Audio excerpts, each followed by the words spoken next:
Connaissez-vous Final Fantasy XIV et sa première extension, Heavensward? Le MMO prisé par la critique dont il est possible de jouer gratuitement non seulement le jeu complet, mais aussi les deux premières extensions, dont la première, Heavensward, s'est vue affublée du titre de meilleure extension par le magazine Hardcore Gamer en 2016 et a permis à Final Fantasy XIV d'être nommé à 2 reprises pour le titre de meilleur jeu évolutif par la BAFTA.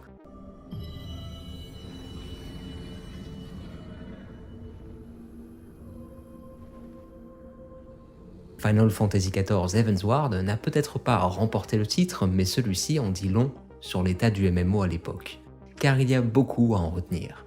Et à l'occasion de son 10e anniversaire, je vous propose d'étudier comment le jeu s'est transformé depuis. Car en effet, en une décennie, nous verrons qu'il est pratiquement impossible de nier que le jeu n'est plus réellement le même. Heavensward a beau avoir ses lettres de noblesse auprès de la critique, regarder dans son passé est un excellent moyen de voir à quel point Final Fantasy XIV a été guidé par un game design bien particulier et dont le chantier a réellement commencé avec l'extension suivante, Stormblood, qui est aussi l'extension avec laquelle j'ai commencé l'aventure. Les différences sont d'autant plus édifiantes que si vous avez commencé le jeu récemment, avec Endwalker ou Dawntrail par exemple, et dans une certaine mesure Shadowbringers, vous serez probablement surpris d'apprendre que Heavensward, à défaut d'avoir permis au jeu de réellement confirmer son succès critique, était une période vraiment à part dans l'histoire du jeu, méconnaissable aujourd'hui. Et nous allons aussi profiter de l'occasion de cette rétrospective pour nous épancher sur les détails les plus éloquents. Si vous aviez commencé l'aventure à cette époque, vous serez probablement nostalgique, mais le principe d'une rétrospective, c'est aussi de voir comment un jeu a pu évoluer. Et dans le cas d'un MMORPG, c'est particulièrement probant. Commencez par me dire quand vous avez commencé l'aventure, et bienvenue à vous dans RetroFF.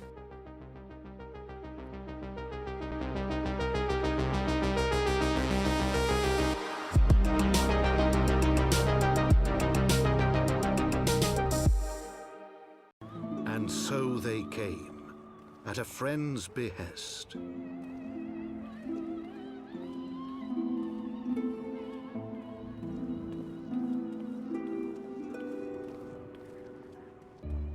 With memories of the lost and dreams of redemption, with hope yet in their hearts, they came.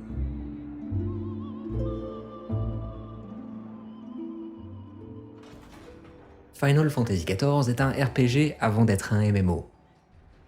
Bien sûr, certaines exceptions subsistent, les défis à 8 joueurs ou encore la Tour de Cristal, une série de 3 raids à 24 joueurs, désormais intégrée au tronc narratif, impose des interactions avec d'autres joueurs.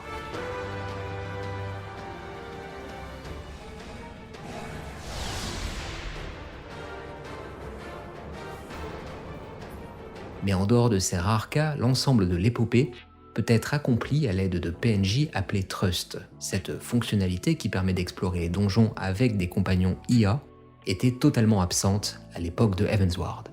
Il a fallu attendre la sortie de Stormblood pour voir apparaître un système de mission pour les escadrons des grandes compagnies, alors tout juste introduit via le patch 3.4, plus d'1 an après la sortie de l'extension, offrant une forme déjà et encore très limitée de jeu en solo. Il constituait alors le seul espoir pour les joueurs solitaires de s'aventurer dans certains donjons à leur rythme. Mais Final Fantasy XIV reste fondamentalement un MMO. Son but est de vous retenir et de vous impliquer dans ces systèmes sur la durée. Il faut également replacer Heavensward dans son contexte. Ce ne sont pas que les 10 ans de Heavensward que nous célébrons cette année, mais aussi l'émergence de Discord. Encore aujourd'hui, cette plateforme joue un rôle crucial dans la vie du jeu, en permettant une organisation communautaire bien plus efficace que les outils du jeu à l'époque. Dès la fin du cycle de Heavensward, de juin 2015 à juin 2017, Discord devient un espace central de socialisation. Tout ce que nous tenons aujourd'hui comme acquis, comme les chasses ou le Gold Saucer, en était encore à ses débuts. Les chasses, par exemple, n'ont été introduites qu'avec le patch 2.3, soit moins d'1 an avant la sortie de l'extension, tandis que le Gold Saucer n'a vu le jour que quelques mois avant Heavensward. Il est donc important de se rappeler à quel point Final Fantasy XIV était un jeu encore en construction à cette époque. Si Heavensward a indéniablement renforcé l'aspect RPG de Final Fantasy XIV, il est juste de remarquer que le jeu se cherchait encore en tant que MMO. Nous étions alors dans une période d'incertitude, de transition. Le système de chasse que j'évoquais à l'instant n'est qu'un exemple parmi d'autres de cette évolution chaotique. Mais ce qui nous intéresse ici, c'est justement cette mutation. Tous ces systèmes encore jeunes ou en devenir allaient façonner l'identité du jeu tel que nous le connaissons aujourd'hui. Il faut bien se rappeler que nous parlons d'une époque très différente, avec ses propres codes, ses manques et ses promesses. Pour vraiment comprendre ce qu'était Heavensward, il faut donc replacer ces éléments dans leur contexte, car en plus de poser les fondations d'un récit ambitieux, l'extension s'est aussi attelée à consolider les bases communautaires du jeu, indispensables à sa longévité en tant que MMO. À ce titre, le patch 3.2 a été un jalon important. Il a introduit le système de mentorat et le réseau des novices, deux ajouts visant à accompagner les nouveaux joueurs et à encourager l'entraide. Mais bien avant cela, dès le lancement de l'extension, Heavensward mettait déjà l'accent sur l'interaction sociale, notamment avec l'arrivée des ateliers de compagnie libre. Ces derniers permettaient non seulement la construction de dirigeables, mais aussi la fabrication d'éléments extérieurs pour les maisons, renforçant ainsi l'aspect coopératif et créatif de la vie des guildes.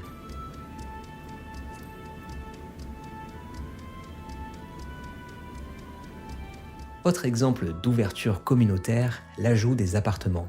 Avec 90 chambres disponibles par immeuble, cette nouveauté offrait enfin un pied-à-terre aux joueurs qui ne pouvaient pas s'offrir de maisons individuelles. Un problème aigu à l'époque, tant le marché immobilier du jeu était déséquilibré. Il faut se rappeler qu'en 2.2 déjà, les prix avaient explosé, en grande partie à cause de l'économie totalement dérégulée de certains mondes dits legacy, hérités de la version 1.0 du jeu.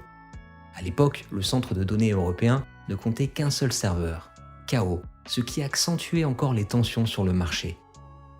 Bref, le contexte était très différent, les compagnies libres en étaient encore à découvrir des éléments aujourd'hui considérés comme acquis, comme les roues éthériques, des objets permettant d'activer des bonus temporaires pour les membres, qu'il s'agisse d'un gain d'expérience accru ou d'une réduction des coûts de téléportation.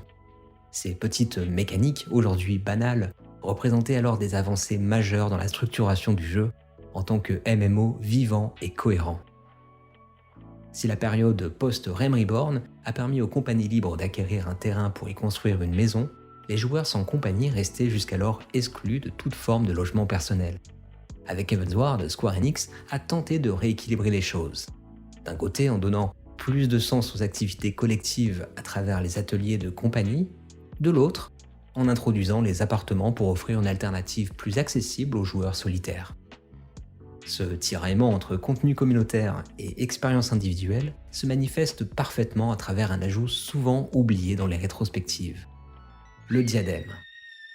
Si vous le connaissez aujourd'hui comme une zone de récolte associée à la reconstruction d'Ishgard dans Shadowbringers, il faut se souvenir que sa première version remonte bien à Heavensward et qu'elle proposait une expérience radicalement différente et bien plus hostile.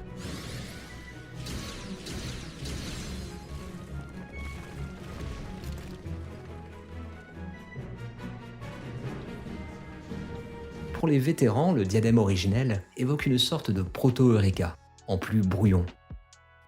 Pour les autres, il s'agissait d'une zone instanciée où l'on affrontait souvent en groupe des ennemis de divers niveaux, selon une logique de rang.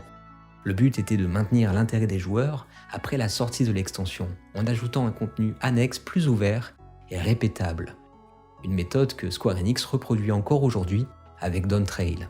Le diadème intégrait d'ailleurs plusieurs systèmes clés de l'époque, comme les aéronefs construits dans les ateliers de compagnie, ou encore un système de chasse similaire aux monstres notoires Notorious Monsters d'Eureka, par exemple. Malgré ça, le diadème est resté dans les mémoires comme le premier véritable échec de Heavensward, et plus largement de Final Fantasy XIV depuis sa renaissance en 2013, à peine 2 ans plus tôt.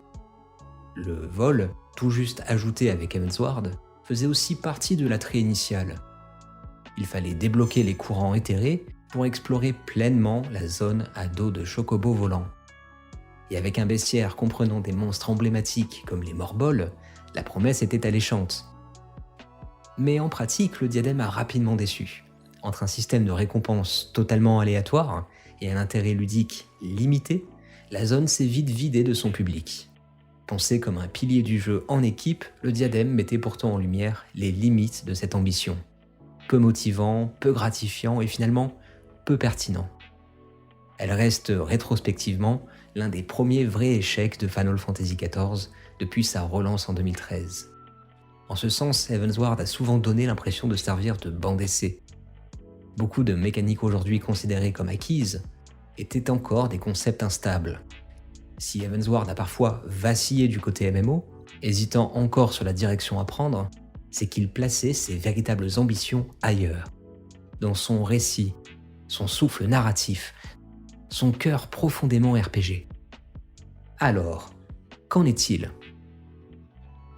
So leading up to Heavensward was probably my biggest hype at that point for Final Fantasy 14. I enjoyed many expansions beyond that, all the way up through Endwalker, and loved all of them for different reasons. But my excitement for what Final Fantasy 14 was and could be, I think, was at its highest right before Heavensward. And I just started dating my now wife, Katie, who I convinced somehow at the time to play through 1.0 with me, A Realm Reborn with me, to get ready for the Heavensward release. So I remember very distinctly the last few days before it came out.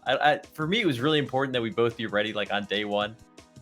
And I had her playing like 4-hour, 5-hour days, which for her was a lot. She was getting pretty exhausted. And I think we just barely got to finish the storyline leading up to it. So there's all sorts of memories tied into it with, the start of my YouTube channel was right around the release of that, and I was excited about making videos.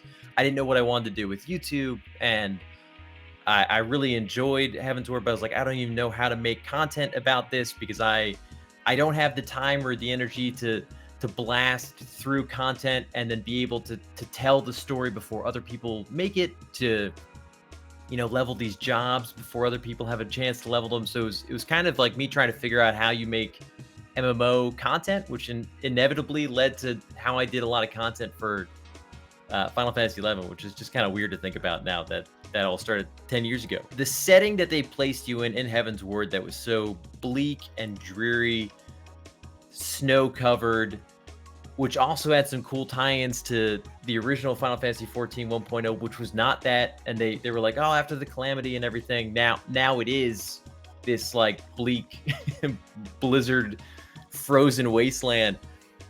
I love those kind of settings of like dark, snowy tundra, people barely hanging on, monsters everywhere. So I was really excited. And then the plot line of trying to solve what had happened on a grander scale, plus the war against the Great Worms and Estinian's role as a dragoon, all of it just like was my kind of stuff. I was like, this is awesome. I'm really pumped about this. And I think to date, it's still one of my favorite expansions just in terms of story and setting. I just had a lot of fun with it. Plus, they were starting to introduce, just on a minor level, some cool graphical enhancements. They did some. It was little things. They made like granite and stone look amazing, and you were inside so often. I was like, this is great. Like if they do this every expansion, this game's going to be the most beautiful MMO out there. I just was so excited for all the things they were doing.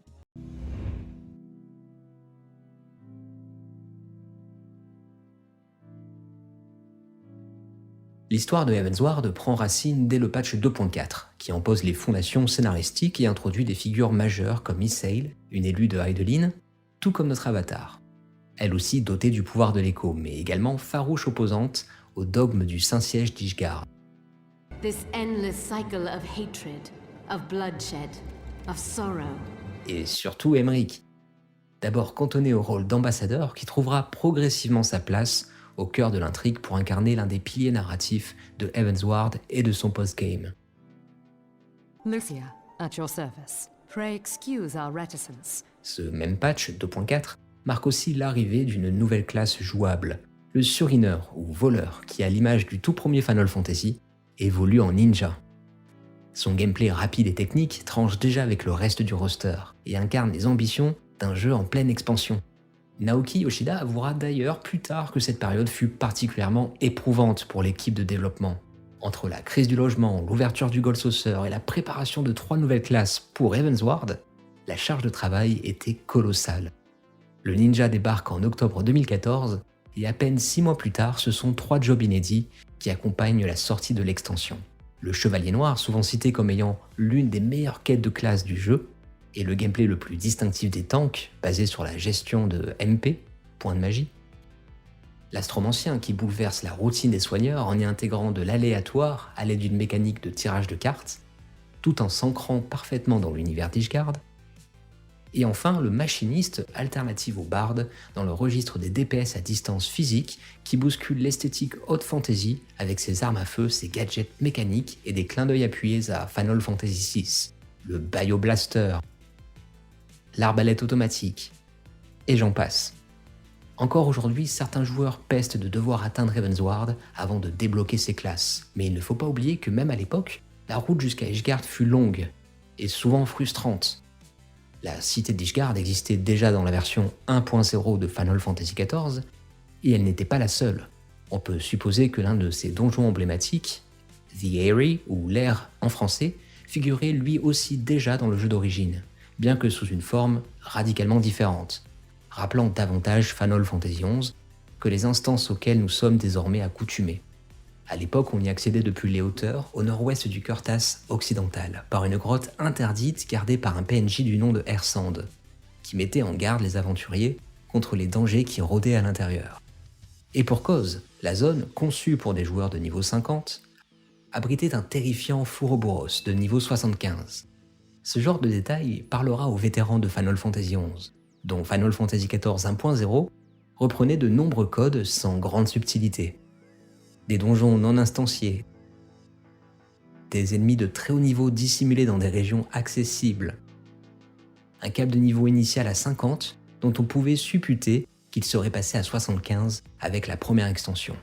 Il est clair que la 1.0 de Final Fantasy XIV espérait reproduire, moderniser et peut-être ressusciter l'héritage de son prédécesseur spirituel. Mais Heavensward a continué de rompre avec cette logique de simple imitation. Elle a imposé un cadre, une vision et un cycle de production solide. Son enjeu n'était pas seulement de réussir en tant qu'extension, mais de confirmer que la résurrection de Final Fantasy XIV n'était pas un miracle isolé, et qu'elle pouvait durer. À bien y regarder, Heavensward a jeté les bases du cycle de développement qui allait devenir la norme pour toutes les extensions suivantes, y compris Dawntrail. On pourrait presque dérouler les contenus des patchs après le 3.0, point par point, et retrouver en filigrane la structure et les mécaniques qui définissent encore aujourd'hui l'ADN de Final Fantasy XIV. C'est à cette extension qu'on doit cette fameuse cadence millimétrée, cette gestion du contenu si caractéristique du jeu. Le niveau maximum est relevé de 50 à 60, et une nouvelle race jouable fait son apparition, les Auras. Bien qu'inaccessibles aux joueurs de la version DC, à l'époque, ils avaient déjà été subtilement introduits dans le récit à travers le personnage énigmatique de Yugiri, au visage dissimulé sous un voile, pour une raison bien précise. When the War of Succession broke out in Garlemald, we espied an opportunity to free ourselves from the yoke of imperial oppression. Les modèles de personnages Aura n'étaient pas prêts à être montrés avant décembre 2014, à l'exception de Yugiri, qui était apparu avec le patch 2.2, mais le modèle utilisé pour la représenter dans ses apparitions des patchs 2.2 et 2.4 est en réalité, sur le plan technique, celui d'une mycote fortement modifiée. Le couvre-chef servait à dissimuler toute expression faciale, mais la posture générale de Yugiri, ainsi que ses animations d'attente et de dialogue, utilisaient le squelette d'animation standard des mycotes. Les Auras. Enfin une race propre à l'univers de Final Fantasy XIV. Bien que d'origine humanoïde, ils sont reconnaissables à leurs cornes, leurs écailles draconiques et leurs allures reptiliennes, ce qui évoque une lointaine ascendance draconique, et les lie symboliquement au conflit central de l'extension. C'est aussi la race que j'ai choisie pour l'un de mes alts, puisque, ayant commencé via la version d'essai, je n'avais pas accès aux Auras à l'époque. J'ai donc opté pour un mycote. Un choix un peu inattendu de ma part puisque c'était sans doute la seule race que je n'avais pas envisagée dans un Final Fantasy en ligne. Après tout, dans Final Fantasy XI, leur équivalent était réservé aux personnages féminins uniquement. et le mycote masculin était un peu la grande nouveauté de Eurem Reborn. Car oui, même ça, la 1.0 de Final Fantasy XIV l'avait hérité de Final Fantasy XI. C'est vous dire les ponts entre les deux jeux. Cela me permet d'ailleurs de vous présenter rapidement l'un de mes avatars, puisqu'il se pourrait que vous l'aperceviez dans certains rushs de cette vidéo. Tell me true. Have you been troubled by strange dreams of late? Visions of the crystal? Bref, Heavensward introduit également 9 nouvelles zones et 8 donjons inédits. Comme toujours, on retrouve une ville majeure, en l'occurrence la Sainte Cité d'Ishgard, répartie en 2 zones, l'Assise et les contreforts, ainsi qu'une ville mineure, Idylée. Cette structuration deviendra un standard pour toutes les extensions futures, avec par exemple le Crystarium et Ulmore dans Shadowbringers.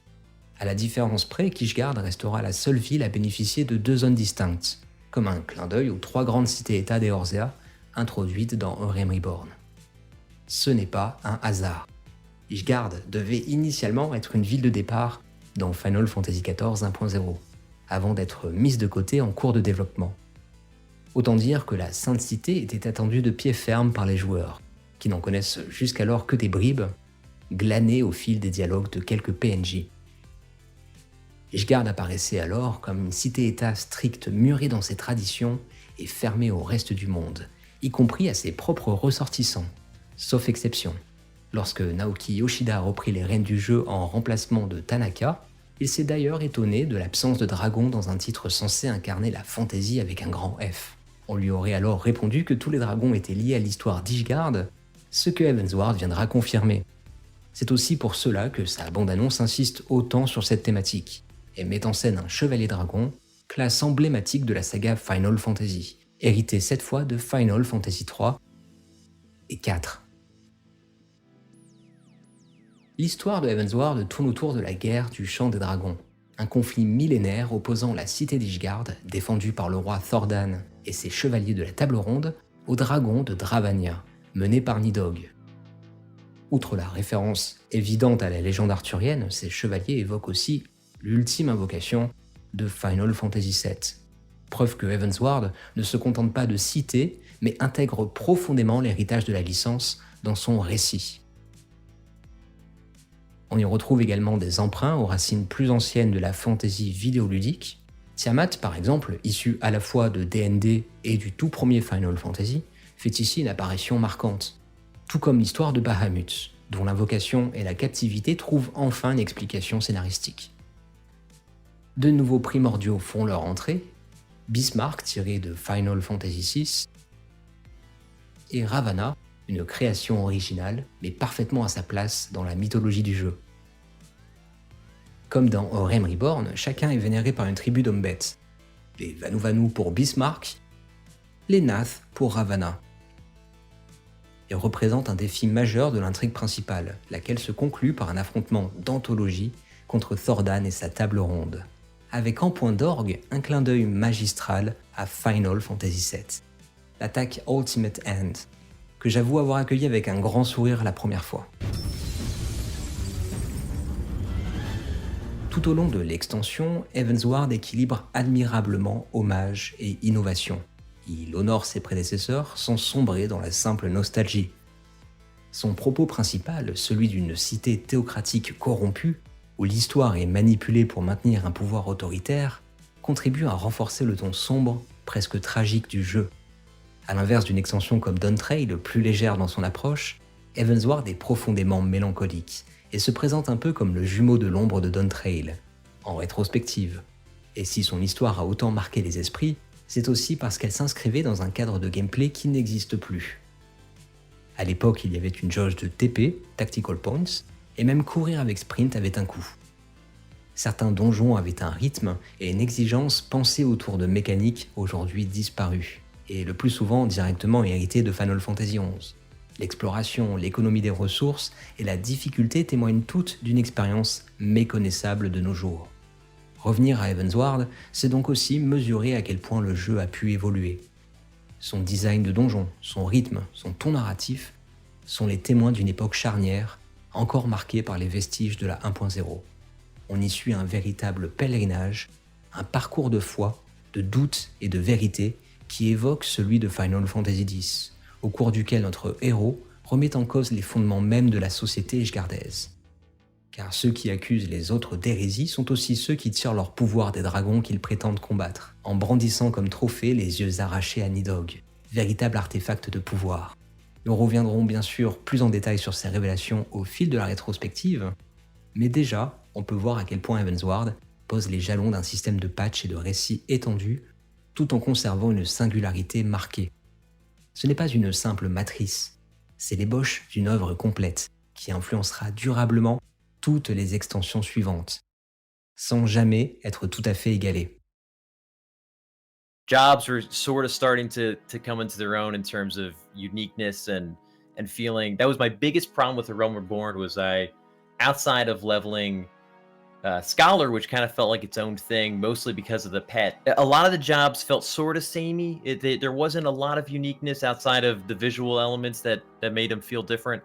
They came into their stride with that, I think, 2 or 3 expansions later, where jobs really kind of started to feel really unique and different. But Heavensward poked at that. It started to show how they might start to expand and break away from.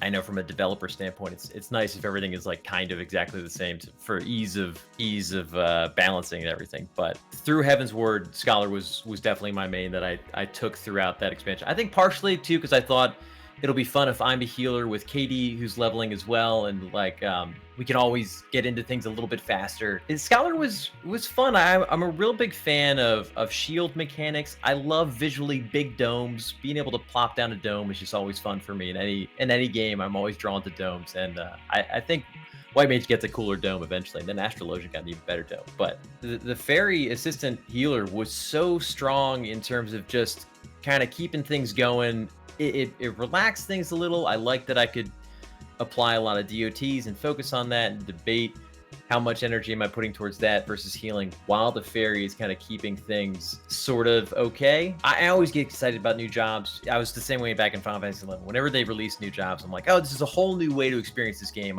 First thing I'm going to do. Dark Knight I loved, but I was so intimidated by tanking. And I wasn't sure that I wanted to get into that side of the game yet. Astrologian I really enjoyed. I think it was similar to White Mage where I enjoyed the card mechanic of, casting the cards and then applying buffs. I really thought that was a fun management to do, but I got really nervous without the fairy nearby to help heal the party. I would always get stressed out. Machinist, I really enjoyed actually a lot. I think the 2 challenges I faced with that one were it just seemed so busy at the time and I couldn't quite figure out the rotation that made sense. A lot of jobs even if I wasn't very good at it, I was like, okay, I get where I'm supposed to kind of flow with my abilities and what I should use before or other. I never could kind of get that sense with Machinist. It just wouldn't click for me.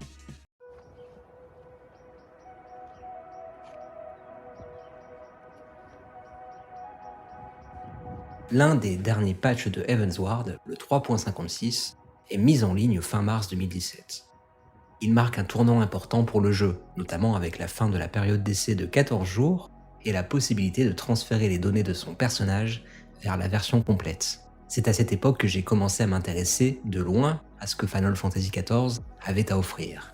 Stormblood approchait, l'avenir du jeu s'annonçait radieux et la possibilité de jouer gratuitement sans contrainte à un MMO estampillé Final Fantasy, souvent négligé dans les discussions entre fans de la saga, avait de quoi intriguer. J'ai alors créé mon tout premier personnage, celui que j'utilise encore aujourd'hui, avec une limite de niveau fixée à 35.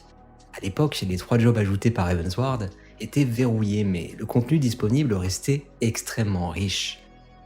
On avait déjà accès à tout l'essentiel du jeu, y compris aux classes d'artisanat et de récolte, soit jusqu'à 11 professions secondaires. Mais essentielles. Dès le patch 3.0, Heavensward avait commencé à raffiner le système de crafting et de gathering. Le système de spécialistes pour les artisans, le folklore régional pour les récolteurs, les assignats, ainsi que de nouvelles recettes et équipements spécialisés venaient enrichir ces disciplines. Le patch 3.55a introduit même les premières Custom Deliveries, livraisons spéciales hebdomadaires qui rapportent guides et scripts de couleurs aux artisans et aux récolteurs. Plus on satisfait un client, plus il nous fait confiance, nous raconte son histoire et offre de meilleures récompenses. Un système qui rappelle en plus sophistiqué les quêtes du Postimog apparues avec la mise à jour 2.3 et développée jusqu'à la 2.5. Ces livraisons personnalisées ont notamment introduit le personnage de Zloé Aliapo, sœur de Chloé, la fameuse tenancière des carnets hebdomadaires, ajoutée avec le patch 3.4 pour gagner de l'expérience bonus. C'est aussi un clin d'œil à Millie Aliapo de Final Fantasy XI. Dans Final Fantasy XIV, Zloé sollicite l'aide du guerrier de la lumière pour rembourser les dettes contractées par Rowena afin d'ouvrir un orphelinat, projet motivé par son propre passé, marqué par la perte de ses parents lors de la calamité. Ces éléments montrent bien comment Heavensward a commencé à structurer un post-game plus vivant, encourageant les connexions hebdomadaires et approfondissant l'univers au-delà de l'intrigue principale. Un autre fil rouge marquant du post-game de Heavensward, c'est la reconstruction progressive d'Idylé. Dès le patch 3.1, la ville bénéficie d'un réseau éthéré interne, permettant de s'y téléporter facilement sans passer par le fameux PNJ Goodly Adventurer. À l'origine, Idylé devait être intégré directement à la carte de l'arrière-pays d'Aravanien, un peu à la manière de Mordona dans Orem Reborn. Mais le choix fut d'en faire un véritable hub dédié, dont l'évolution s'étendit jusqu'au patch 3.5. Elle reste encore aujourd'hui un point névralgique du jeu, témoin de cette volonté d'apporter aux joueurs un espace vivant, central et régulièrement enrichi au fil des mises à jour. Tout cela montre bien comment Heavensward a posé les bases du futur de Final Fantasy XIV. On peut l'illustrer très simplement avec les courants éthérés à débloquer pour pouvoir voler dans chaque zone. Une mécanique toujours en place aujourd'hui, bien que grandement simplifiée. Heavensward a introduit une véritable recette de design qui sera reprise, affinée et répétée à chaque extension par la suite. Pourtant, malgré ce rôle fondateur, Heavensward reste aussi une extension un peu à part. Aujourd'hui, les cycles de développement du jeu sont bien établis et facilement anticipables. Mais à l'époque de Heavensward, tout cela était encore en construction. Et cela se ressent dans plusieurs aspects, à commencer par les donjons. 5 nouveaux donjons sont intégrés à la trame principale, un standard désormais, à la différence que dans Heavensward, l'un d'eux est facultatif. Contrairement aux extensions suivantes où chaque donjon est intégré de façon obligatoire dans la progression de l'intrigue, Heavensward laisse au joueur la liberté d'en rater un, s'il ne pense pas à fouiller un peu. Cela tient notamment à l'absence à l'époque de marqueurs de quêtes spécifiques pour signaler les quêtes secondaires importantes, les fameuses icônes bleues, qui ne seront introduites qu'à partir de la 3.3. Cette spécificité fait de Heavensward une extension de transition, encore liée dans sa logique à Orem Reborn, qui lui-même incluait déjà des donjons optionnels, souvent liés à des fils narratifs secondaires, comme ceux des grandes compagnies. Autre particularité notable, les mécaniques des donjons. Jusqu'à leur refonte dans le patch 6.2 de Endwalker, les donjons de Heavensward proposaient des mécaniques parfois très originales.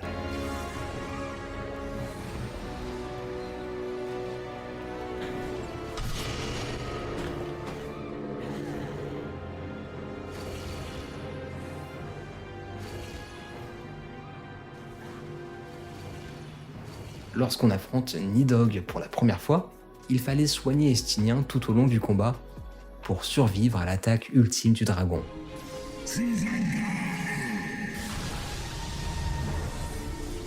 Une exigence qui s'inscrivait dans une autre époque du jeu, où les soigneurs disposaient par ailleurs d'un sort de protection, hérité de Final Fantasy XI et d'autres épisodes de la série, qu'on lançait en début de donjon ou après un wipe, ou dans des occasions comme celle-ci. Tout cela a fini par être retiré, et les cinématiques de boss ont été ajustées en conséquence, mais on y a perdu une mécanique vraiment marquante de notre rencontre avec Nidhogg. Après tout, c'est lui le véritable antagoniste, dont l'affrontement final de la 3.3 vient clore une fois pour toutes la guerre du Champ des Dragons.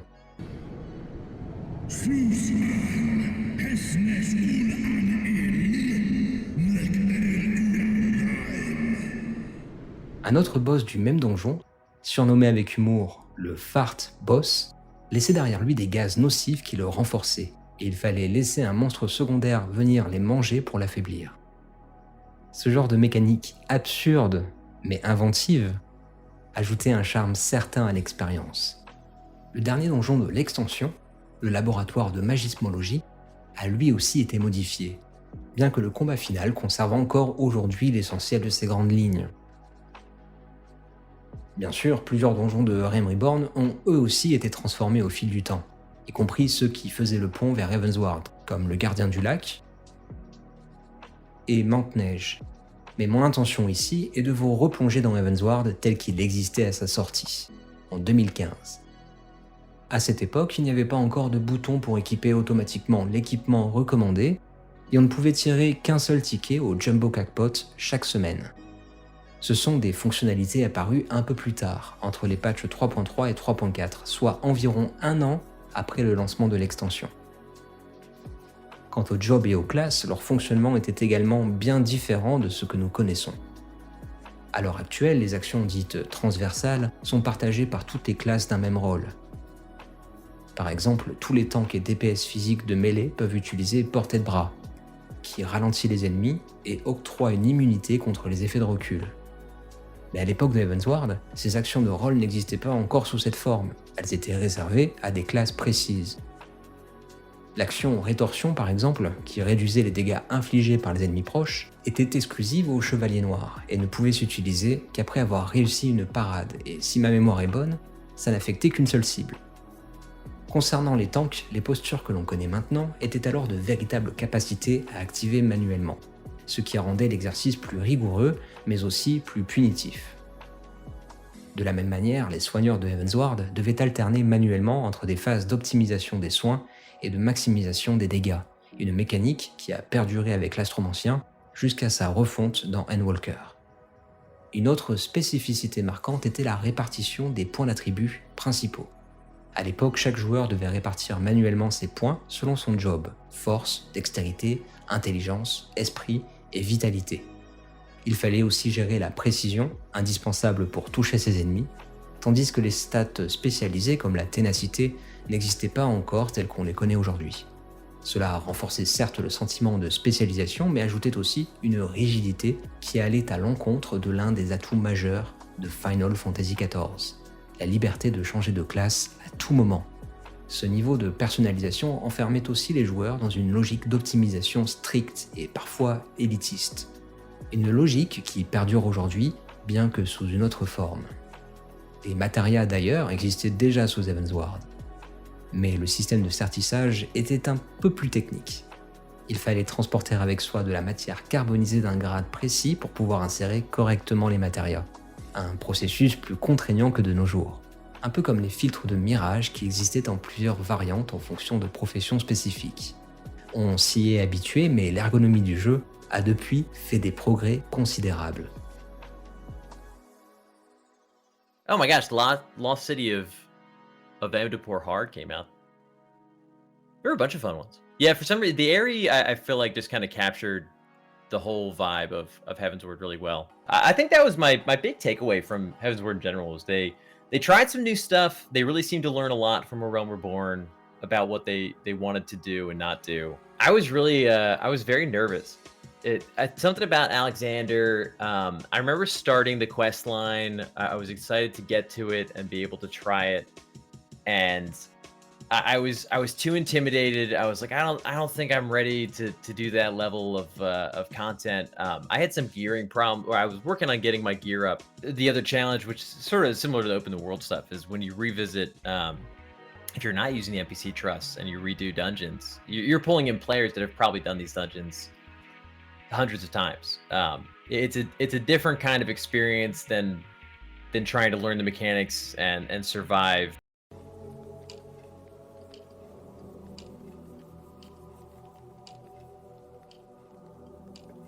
La révélation de Heavensward, toute première extension majeure de Final Fantasy XIV, s'est faite en grande pompe lors du tout premier Fan Festival mondial, organisé en octobre 2014 à Las Vegas, à l'occasion du premier anniversaire de la relance du jeu avec la version 2.0.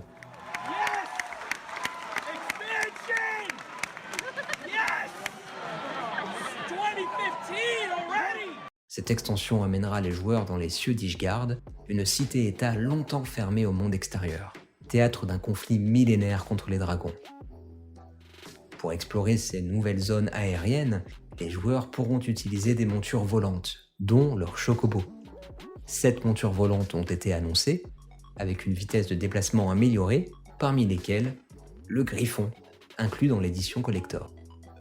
Celle-ci comprenait également une statuette de dragon plutôt jolie, ainsi qu'un casque de Baron en cosmétique, référence explicite à Final Fantasy IV, et pour les joueurs les plus avertis, un clin d'œil préfigurant certaines révélations scénaristiques, notamment dans le contenu post-game. La présentation s'est poursuivie avec l'annonce d'une nouvelle série de raids à 8 joueurs, Alexander Gordias, un nom qui renvoie à la fois au nœud gordien, symbole d'un problème insoluble nécessitant une solution radicale, Of all the things they could have picked to play with, that's not a toy, you bloody fools, it's a primal! et à un artefact lié à la cité d'Aturgan dans Final Fantasy XI, renforçant ainsi les résonances mythologiques et des clins d'œil intra-série chers à Final Fantasy XIV.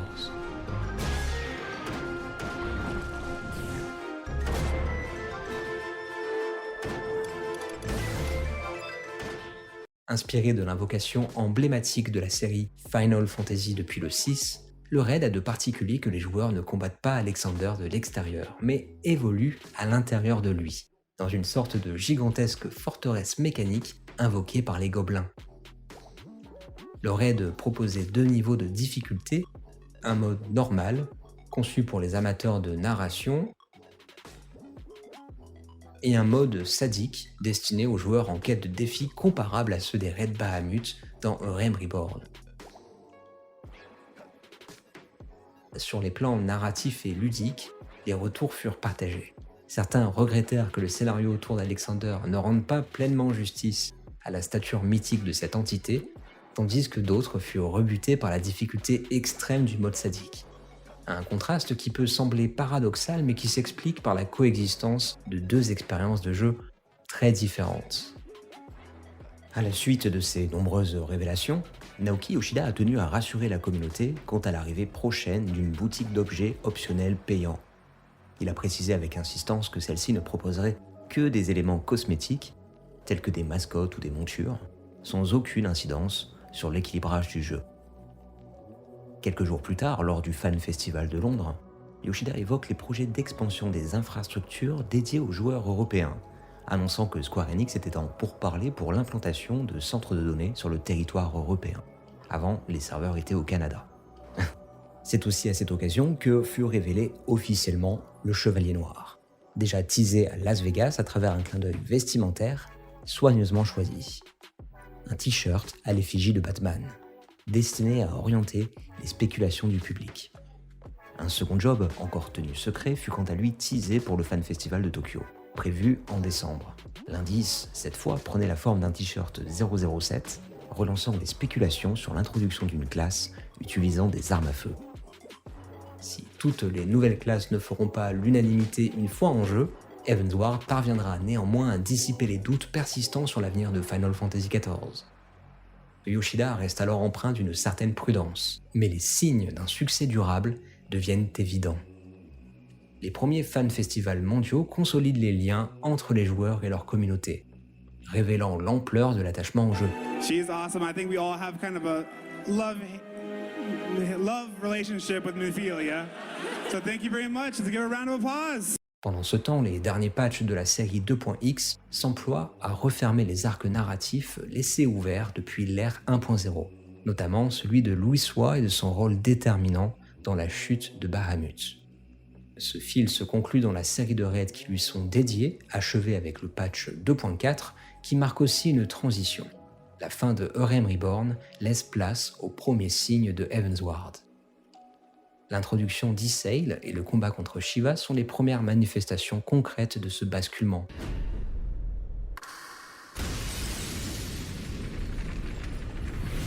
Ishgard s'impose peu à peu comme le nouvel épicentre de ce récit.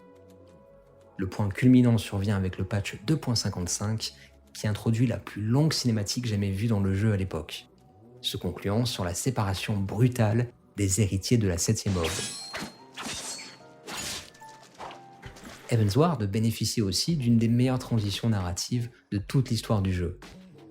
Elle hérite de l'intensité dramatique des dernières pages de Realm Reborn et s'en sert pour imposer sa propre direction. Peu d'extensions réussissent une entrée aussi marquante et une sortie aussi soignée. Mais Heavensward ne brille pas seulement par son arc principal. Elle excelle aussi dans sa capacité à préparer l'avenir, agissant dès lors comme un pont entre deux ères. Son post-game va plus loin encore, amorçant une montée en échelle du récit. C'est là que le joueur rencontre Harbert et les guerriers des ténèbres, et que surgissent pour la première fois les notions de premier reflet et de déluge de lumière. À l'époque, ces éléments semblaient obscurs, presque anecdotiques, mais avec le recul, on mesure à quel point ces premiers indices étaient structurants. Heavensward, à travers sa structure post-extension, dépasse le simple cadre narratif. Elle initie une véritable cosmogonie. Ce qui frappe rétrospectivement, et que je ne pouvais pas anticiper il y a un an, c'est que Endwalker a repris cette logique avec Dawntrail. Quand Emmett Selk évoque ses traversées des reflets et une mystérieuse cité d'or, ses paroles résonnent aujourd'hui avec une force nouvelle. Cela témoigne d'une écriture à la fois patiente et ambitieuse, où chaque extension joue sa propre partition tout en enrichissant une vaste symphonie narrative. Les meilleures extensions marquent un point de bascule, elles referment une ère tout en annonçant la suivante, et Heavensward appartient incontestablement à cette catégorie. Light and dark did once dwell as one. Tout n'était cependant pas idyllique dans le cycle post-extension de Heavensward. L'échec cuisant du diadème illustre bien les tâtonnements de Square Enix en matière de contenu secondaire, tandis que le lancement des raids Alexander révèle les limites d'un certain design. Le 7 juillet 2015, la mise à jour 3.01 introduit la première série de raids à 8 joueurs de l'extension, Alexander Gordias. 3 semaines plus tard, la version Sadique, ou Savage, débarque avec le patch 3.05. Attendue avec enthousiasme, cette nouvelle itération du contenu de haut niveau s'inscrit dans la lignée des raids de Bahamut, dont la difficulté avait servi de référence. Mais Gordias s'avère rapidement bien plus brutal que prévu. Pour la première fois, chaque combat impose une mécanique de rage stricte. Le moindre faux pas devient disqualifiant. Certaines classes se retrouvent mécaniquement écartées, le paladin, le moine, l'astromancien, tandis que d'autres, comme le guerrier, le ninja, le barde ou le machiniste, dominent le méta. Le guerrier notamment bouleverse l'équilibre des rôles. Capable de rivaliser avec les DPS purs, il pousse à l'abandon des accessoires défensifs au profit d'un équipement full offensif. Les soigneurs, eux aussi, subissent une pression inédite. Le rythme effréné et les mécaniques punitives transforment chaque affrontement en épreuve d'endurance.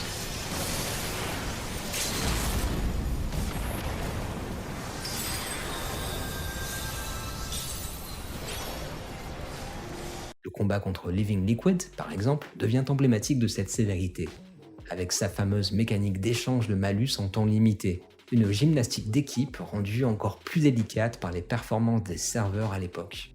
Très vite, la communauté critique un équilibrage injuste, des mécaniques trop rigides et une méta trop fermée. Square Enix finira par reconnaître publiquement tous ces problèmes, promettant des ajustements. C'est dans ce contexte que sort Alexander Midas, avec le patch 3.2.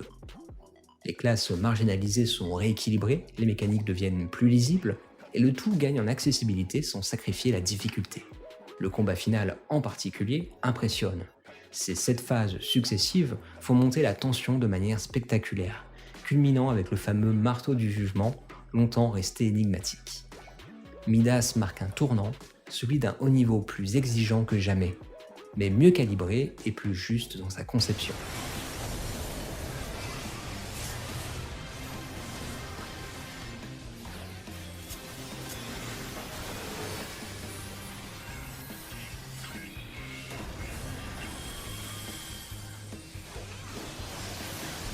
Quelques mois plus tard, la série se conclut avec Alexander the Creator.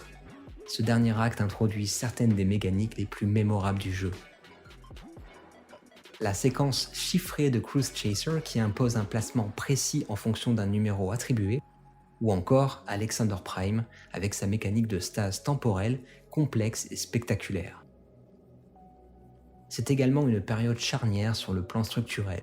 Le patch introduit la recherche de groupes interserveurs, un changement fondamental pour les petits mondes qui peuvent désormais accéder plus facilement au contenu instancié. C'est une avancée décisive de Heavensward, première extension d'une longue série à proposer des raids normaux doublés d'une version sadique, ouvrant ainsi le contenu haut niveau à une base de joueurs plus large. En parallèle, le PvP, joueur contre joueur, entame sa mue. Le patch 3.05 voit l'introduction de Sealrock, carte encore très populaire aujourd'hui. Le système de fièvre, déclenché en mettant KO des adversaires et symbolisé à l'époque par une icône empruntée aux monstres puissants, amorce déjà les contours du PvP moderne. Avec Heavensward, FF14 commence véritablement à poser les fondations structurelles d'un MMO pensé pour durer. Son architecture s'affine, ses systèmes se consolident, et pour autant, l'extension conserve des aspérités bien visibles. Certains contenus sont raides, certains ajustements tardifs, et les ambitions ne sont pas toujours à la hauteur de l'exécution. Mais c'est justement ce qui rend cette période si singulière et si importante dans l'histoire du jeu. Heavensward, malgré ses zones de friction, est l'extension des premières fois, des fondations, des prises de risques. C'est ce mélange de rigueur, d'expérimentation et d'apprentissage qui en fait une étape charnière dans la trajectoire du jeu.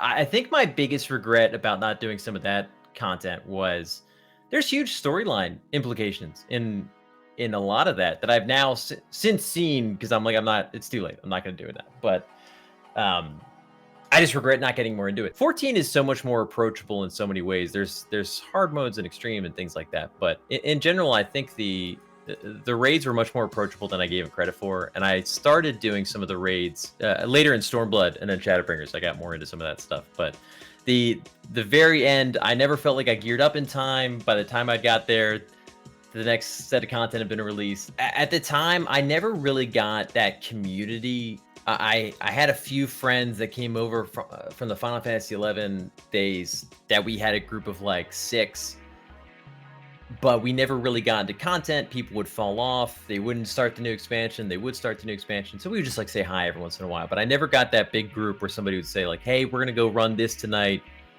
Would anyone like to join? And I think that's where I was lacking compared to like my Final Fantasy XI experience. Was in 11, I found those groups of people that I wanted to hang out with. And 14, I struggled with that, and I couldn't really get that group of people together. So a lot of the harder content where you had to form a group and have a strategy, which ironically was the one thing I always felt like I was sort of missing in 14, is I missed that element of walking into a fight with a plan versus kind of reacting to what's happening. And that was something I loved about 11, was like you have to plan out these approaches to these fights, or it's just not going to pan out for some of the harder fights. And 14 had that, and I just always kind of was like, nope, it's too hard, I don't want to do it. I didn't have a group of people that I wanted to do it with.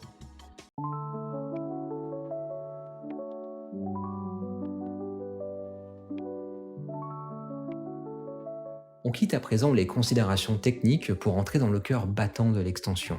Son histoire, ses personnages, son propos. Car au-delà de ses raids exigeants et de ses combats mémorables, Heavensward reste avant tout un Final Fantasy.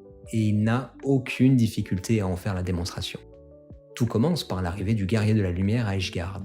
La cité sainte, isolée dans les terres gelées du Kurthas, vit sous un hiver éternel et un siège moral tout aussi implacable, celui d'une guerre millénaire contre les dragons. L'accueil y est glacial et pas seulement au sens météorologique. Les Ishgardais, murés dans une foi rigide et une haine ancestrale, regardent l'étranger avec une suspicion constante. Cette atmosphère pesante installe immédiatement le ton. Heavensward sera une extension plus sombre, plus politique et fondamentalement tragique. À l'opposé d'un Dawntrail où notre avatar est accueilli à bras ouverts, ici nous sommes et restons des intrus.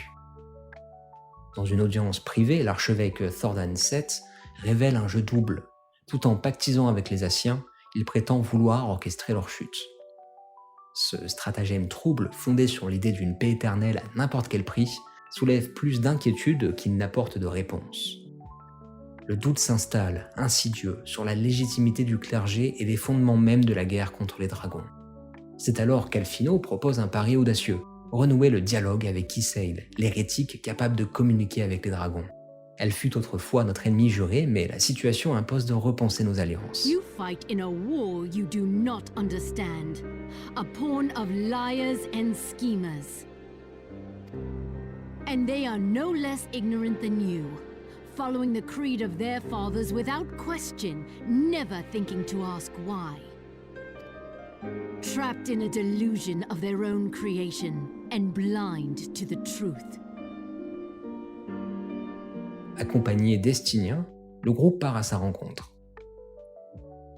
Ysayle révèle ce qu'elle a appris au contact de Hrasvölgr, dont elle partage désormais les souvenirs par le biais de l'écho, et ce qu'elle rapporte bouleverse tout le récit fondateur d'Ishgard. La guerre, nous apprend-elle, n'a pas été déclenchée par les dragons, mais par la trahison des hommes. Les dragons, loin d'être des bêtes féroces, apparaissent comme des êtres nobles, blessés, animés d'une quête de justice. Leur relation avec les humains fut autrefois pacifique. 2 siècles d'harmonie entre les Elezen et les dragons, scellés par l'amour tragique entre Shiva et Hrasvölgr. Mais l'avidité des hommes a tout détruit. Les chevaliers ishgardais ont trahi leurs alliés et arraché l'œil de Nidhogg, espérant s'emparer de leur immortalité. Ce renversement narratif est un choc. Il oblige chaque protagoniste et chaque joueur à reconsidérer les rôles traditionnels du bien et du mal. L'ennemi d'hier est désormais porteur de vérité. Une nouvelle voie s'ouvre alors, celle d'une quête initiatique et mythologique, qui mène à la rencontre de Hrasvölgr lui-même.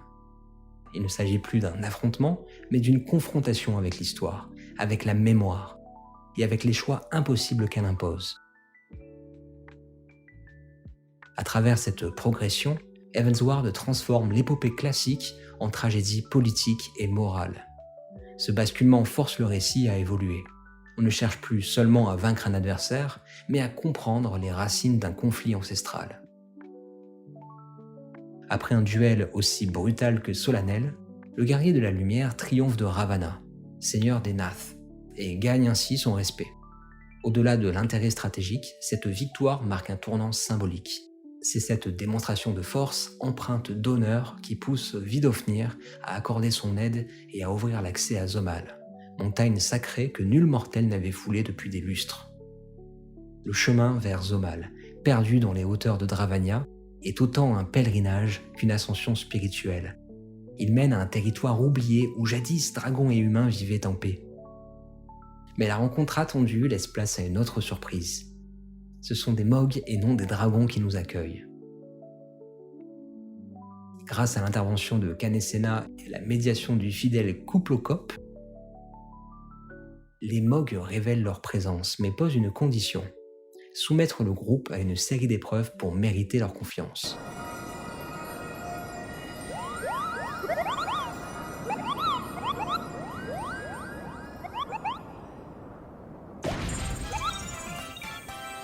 Ce passage marque l'un des premiers ralentissements notables du récit.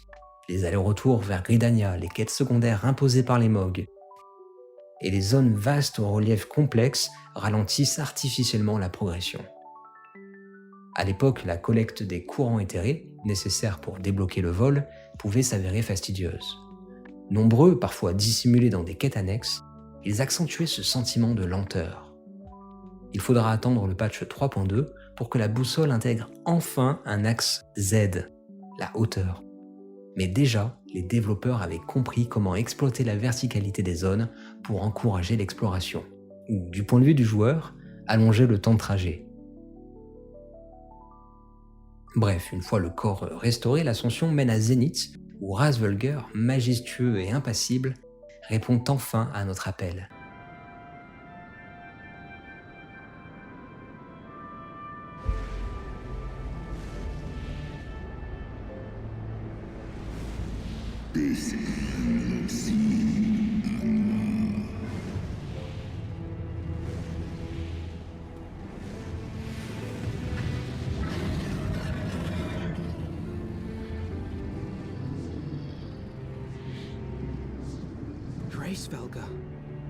Pourtant, l'espoir d'un dialogue sincère se heurte à la froide lucidité du dragon.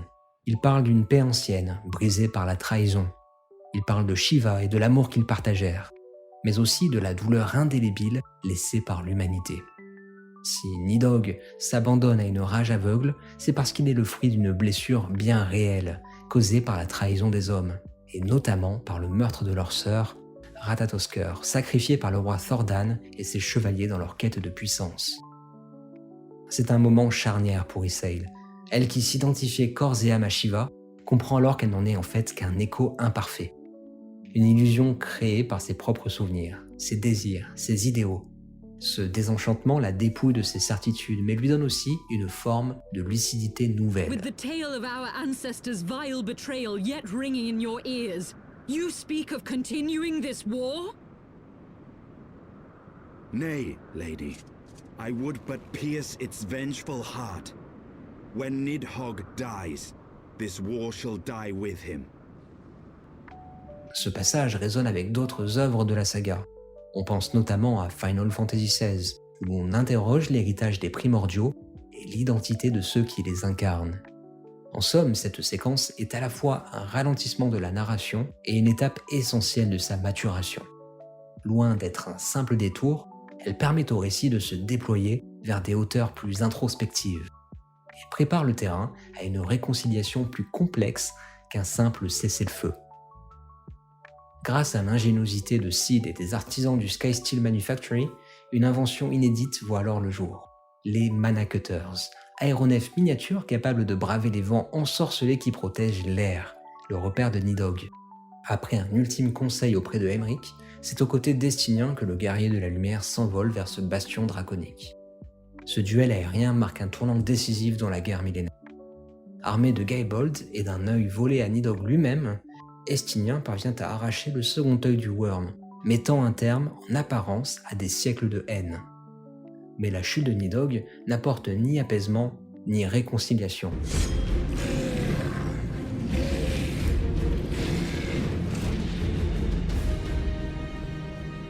Grâce à l'écho, le guerrier de la lumière entrevoit le passé d'Aldrath, fils du roi Thordan Ier qui renonça au trône pour fonder les grandes maisons d'Ishgard.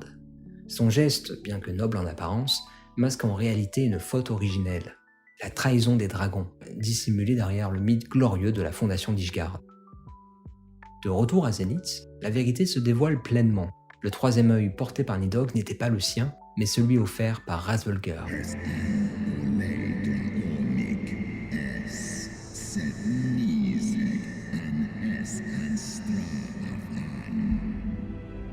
Dans un acte ultime de fraternité, ce dernier transmit sa force à son frère, animé par le chagrin et la colère, pour venger la mort de leur sœur Ratatoskr, massacrée par le roi Thordan et ses chevaliers.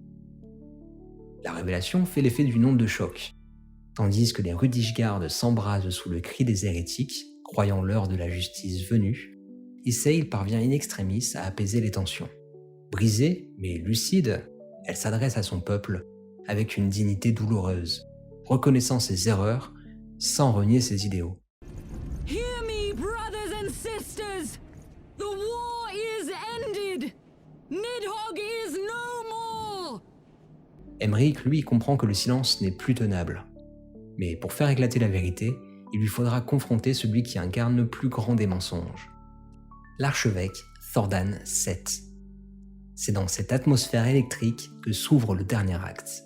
Une nouvelle relique du passé est alors exhumée, l'Excelsior, vaisseau volant conçu pour atteindre Azusla, île légendaire scellée par les Alagois. Enterprise Excelsior.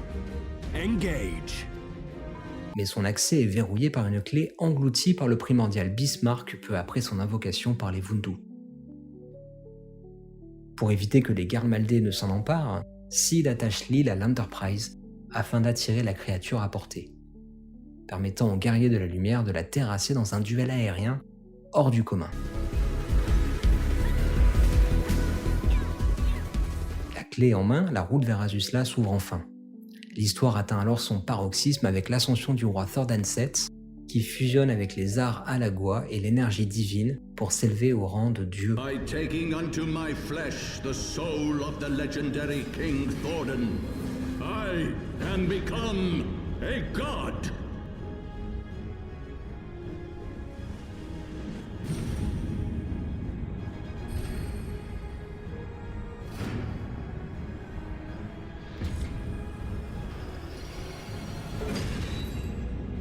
Ce dernier acte, théâtral et tragique, met en scène une tentative désespérée de sacraliser un mensonge pour en faire une vérité éternelle. Face à cette apothéose démente, le guerrier de la lumière devra, une fois de plus, affronter ce que le monde refuse de regarder en face. Parmi les moments forts de cette conclusion, on retiendra d'abord les événements qui suivent la voûte, donjon de niveau 57 et cœur de la théocratie ishgardaise, qui marque un tournant tragique dans l'épopée. Après que la vérité sur la guerre du Champ des Dragons a éclaté, Aymeric est emprisonné par les Chevaliers de l'Azur, sur ordre de Thordan VII. Refusant de rester spectateur, Orchefant, fils du comte Edmond, rejoint le guerrier de la lumière pour mener l'assaut. Ensemble, ils affrontent les plus fervents défenseurs du régime, gravissant les étages du sanctuaire, dans l'espoir de mettre fin au règne du mensonge. Au sommet, alors que Thordan fuit, Zéphirin, et non pas Sephiroth, projette une lance de lumière vers le guerrier, mais Orchefant s'interpose. Le projectile transperce son bouclier et le tue sur le coup. Sa mort, brutale et sacrificielle, reste l'un des moments les plus marquants de Heavensward, souvent mentionné par les joueurs.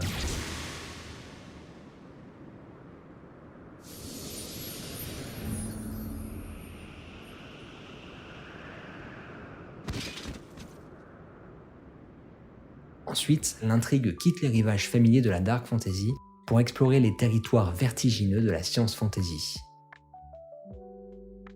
Ancien bastion de l'Empire Alagua, l'archipel d'Adusla, suspendu dans le vide, devient l'enjeu des ambitions rivales de Thordan VII et de l'Empire de Garlemald.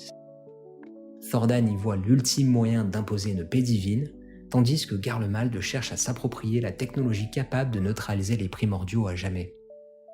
Grâce au pouvoir contenu dans l'œil de Nidhogg, Cid parvient à briser la barrière qui en défend l'entrée. Tandis que ses compagnons retiennent les forces impériales, le guerrier de la lumière progresse seul au cœur des cadrans d'Azusla, guidé par une intelligence artificielle héritée de l'ère alagoise.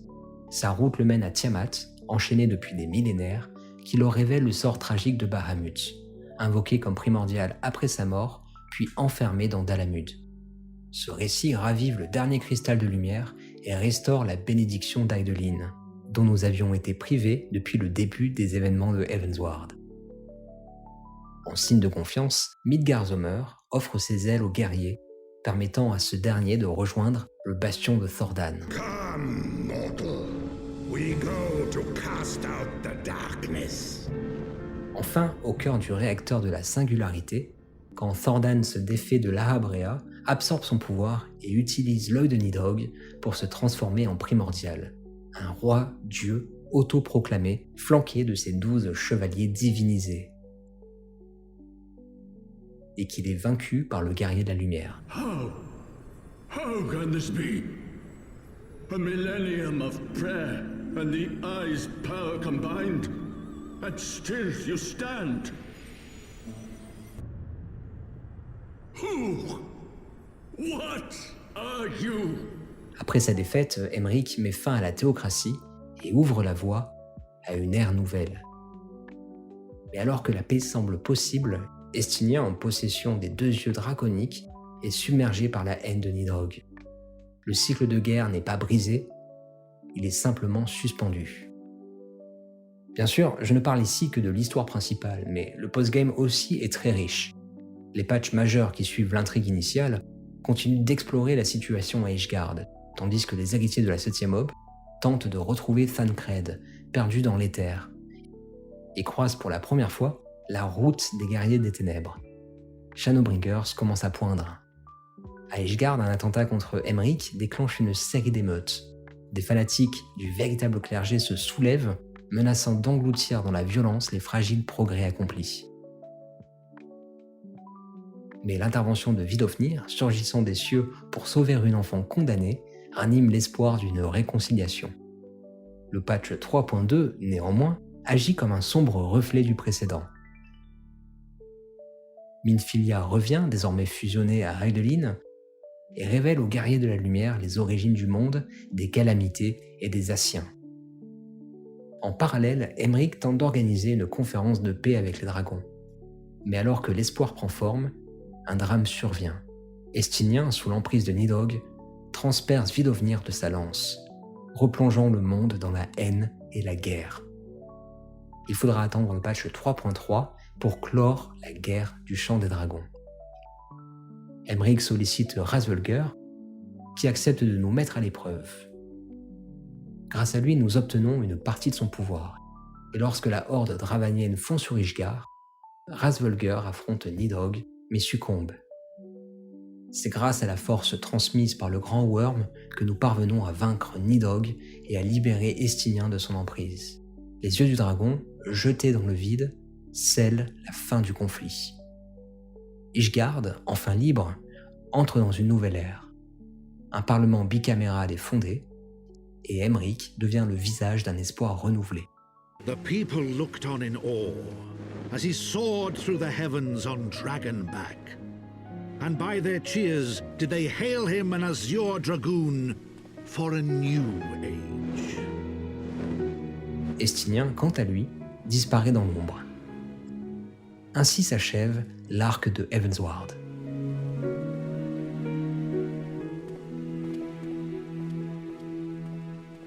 That was one of my favorite Alphino storylines. Him kind of coming into his own. But really, every main character that we interacted with in that was fantastic. Obviously, there's some very sad moments in that entire. One of the saddest, I think, of Final Fantasy XIV. I'm forgetting his name now, but our terrible sacrifice moment that people still talk about. Estinian's whole storyline is fantastic. I think the hardest part about the Estinian storyline was afterwards, it felt completed, but every time Estinian comes back into play, it seems like they're trying to figure out, like, how do we get Estinian back to being Estinian? But the whole problem was throughout that whole storyline was he was fighting, you know, his demons and literally the eye. So it's like you can't fully bring that back. And I think, unfortunately, tragically, the voice actor for the father of the household, I think, might have passed away, which was really sad because I loved his performance. Yeah, I thought he'd be more involved. I loved him in that expansion. And then they kind of, I mean, I guess, you know, every expansion they have to introduce new characters and new people that we're getting excited about. But he sort of fell to the side. He came back up briefly, and he comes back up briefly every once in a while for various storylines. And to be honest, I'm a big dragon fan. Anytime like the plot line involves just huge, massive dragons is awesome. And that was like the entire plot of Heavensward. It had a bunch of memorable characters. I think that was one of its biggest strengths, was like most of the people you met, you wanted to keep hanging out with.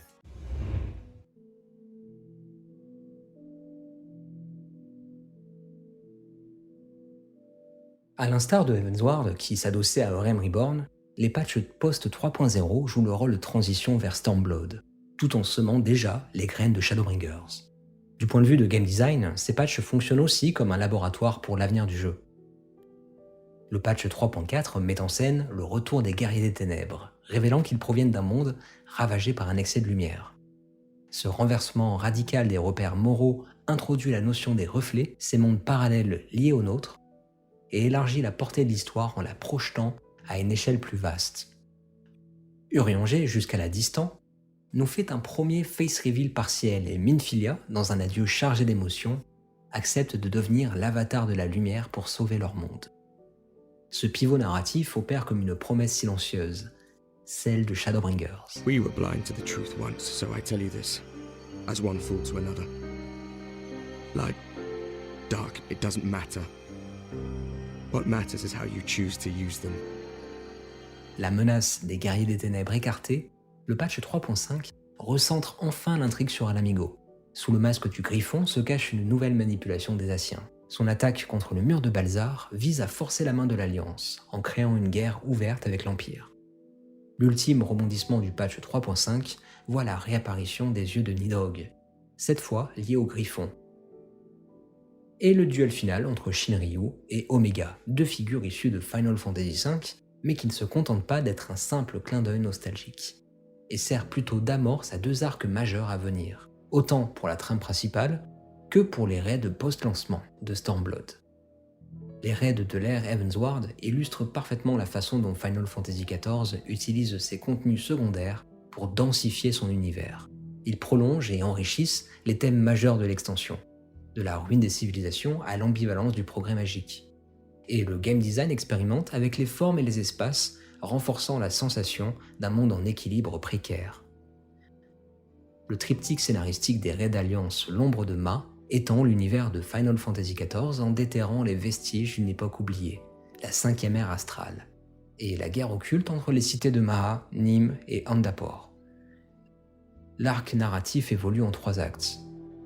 L'Arche du Néant dans la 3.1, la Cité de Maha dans la 3.3 et Dunscaith dans la 3.5.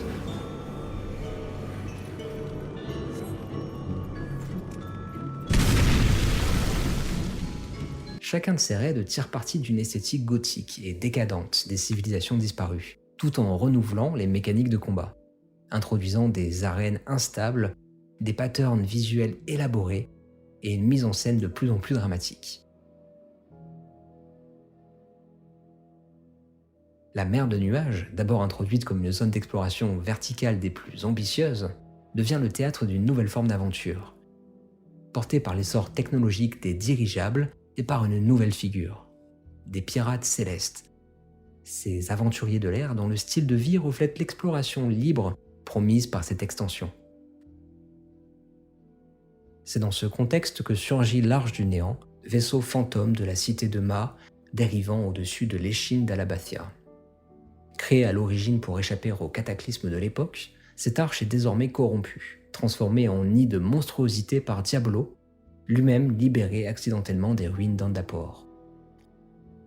L'accompagnement narratif de ce triptyque est assuré par Keitoshi et les Red Bill, les fameux pirates, qui prolongent l'héritage des jeux Final Fantasy tout en ancrant leur quête dans la logique du grand âge des cieux propre à Heavensward. L'intrigue principale de Heavensward resserre son focus autour d'un petit groupe de personnages secondaires, une nécessité dans un MMO, mais qui donne ici lieu à une galerie étonnamment marquante. Edmond de Fortan, en figure paternelle et narrateur, encadre le récit comme un chroniqueur qui consignerait les événements dans un carnet écrit a posteriori. Son fils, Orchefant, meurt à l'écran sans qu'aucun choix du joueur ne puisse infléchir son sort. A smile better suits a hero. Une mort sacrificielle dont il est davantage victime que héros, et qui marquera durablement la mémoire collective des joueurs. A knight lives to serve, to protect, to sacrifice. Issei, de son côté, suit une trajectoire plus complexe. Introduite comme antagoniste, elle incarne un retournement idéologique majeur, jusqu'à une fin tragique qui scelle son destin. Farewell, warrior of light, and thank you for showing me the way. Jusqu'au retour tardif de Y'shtola, seuls Alphino et Estinien assurent la continuité avec les figures majeures de Eurem Reborn, accentuant l'impression de rupture narrative. Même le retour de Y'shtola est avant tout fonctionnel. Elle permet de rencontrer Matoya, nouvelle figure introduite par un clin d'œil direct au tout premier Final Fantasy, avec sa musique, sa grotte et même ses familiers. Les Rumba de la Dark Fantasy, comme j'aime bien les appeler. Le post-game, quant à lui, réintègre progressivement les autres héritiers de la 7e aube. Alizé revient au premier plan, amorçant un passage de relais avec Alphino, l'image de notre avatar quittant le devant de la scène accompagné de ce dernier, juste avant les crédits, boucle symboliquement cet arc narratif. Thancred, en retrait pendant la majeure partie de l'histoire, prépare discrètement le terrain pour Shadowbringers, en partant sur les traces du guerrier des ténèbres. Ida et Papalimo réapparaissent eux aussi, préfigurant par métonymie l'importance en devenir d'Alamigo. Et quelle métonymie! L'évolution de ces personnages trouve son aboutissement dans les derniers patchs. Papalimo répète le sacrifice de Louisoix pour sceller Shinryu. Now, let us see how good a student I truly was. Et Ida révèle être en réalité Lise, sa sœur, usant de cette identité comme un masque. Une révélation forte pour le joueur, mais en fait connue de tous les autres personnages. La véritable prouesse de Heavensward ne tient pas seulement à son écriture foisonnante, mais à un game design délibéré qui magnifie le récit en lui permettant de souligner les passages importants, nous faire comprendre qu'on a passé une étape, mais que des étapes, il y en a beaucoup. Loin d'être une simple formalité, la structure en patch guide le joueur à travers un arc narratif d'une grande efficacité. Cette progression reprend avec brio le schéma actantiel classique. Une situation initiale posée, des tensions savamment construites, Spit on your choices, nobleman! You will take no more from me! No more! No more!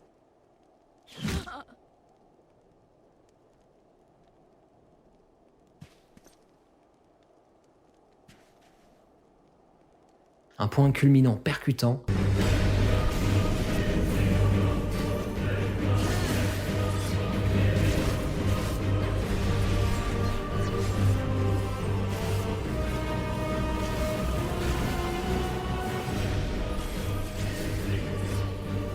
une désescalade habile, Blessed children of the first, the light of your world hath grown blinding in its radiance. et une résolution claire, forgeant ainsi une expérience narrative dynamique.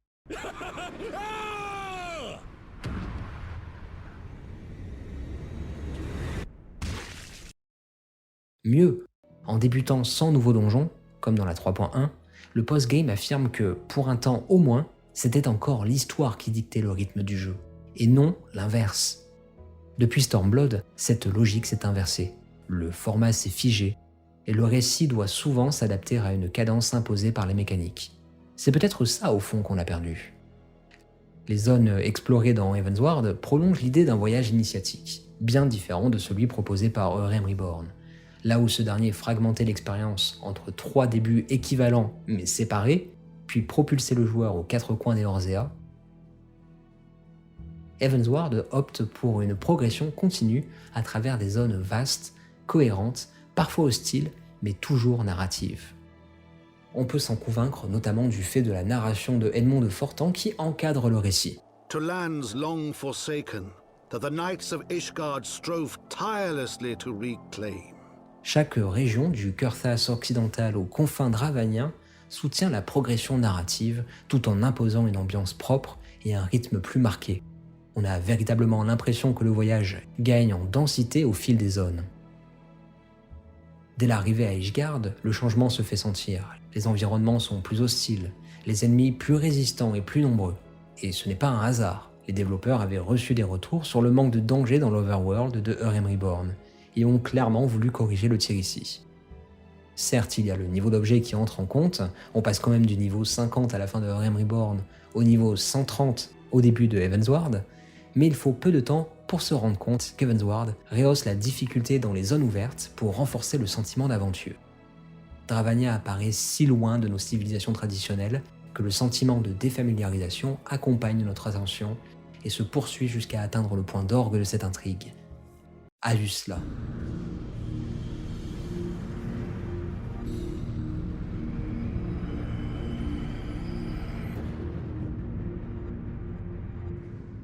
C'est là que Thordan tente d'invoquer la puissance de la triade guerrière, que l'on affronte ensuite dans le post-game, l'une après l'autre, en restant plus ou moins fidèle à la mythologie de Final Fantasy VI. En termes de game design, elle illustre bien comment l'élévation sert à séparer les zones, la différence étant que, entre-temps, les designers ont compris qu'il fallait rajouter plus de points de téléportation. Certes, les moyens de transport et de téléportation n'étaient pas encore pleinement optimisés, mais ces contraintes racontent aussi une époque, celle d'un jeu encore ancré dans la promesse d'une compatibilité PS3. Car Heavensward, malgré son ambition, fut encore façonné par cette exigence technique. C'était un pari autant qu'un engagement, tenir parole vis-à-vis des joueurs de la première heure tout en repoussant les limites d'une machine déjà dépassée. Une contrainte héritée d'un échec originel, mais transformée ici en fondation nouvelle. Heavensward est un seuil à la fois narratif, esthétique et technique sur lequel repose tout ce que Final Fantasy XIV est devenu par la suite. Dans le post-game, le level design continue d'exploiter la verticalité si caractéristique de Heavensward. Sorkai, perché au-dessus des nuages, mène à l'affrontement contre Ras-Volger dans les cieux, tandis que le mur de Balzar, dernier donjon de cette ère, revient à une architecture plus horizontale, annonçant le glissement vers un nouveau front tout en concluant l'arc du Griffon.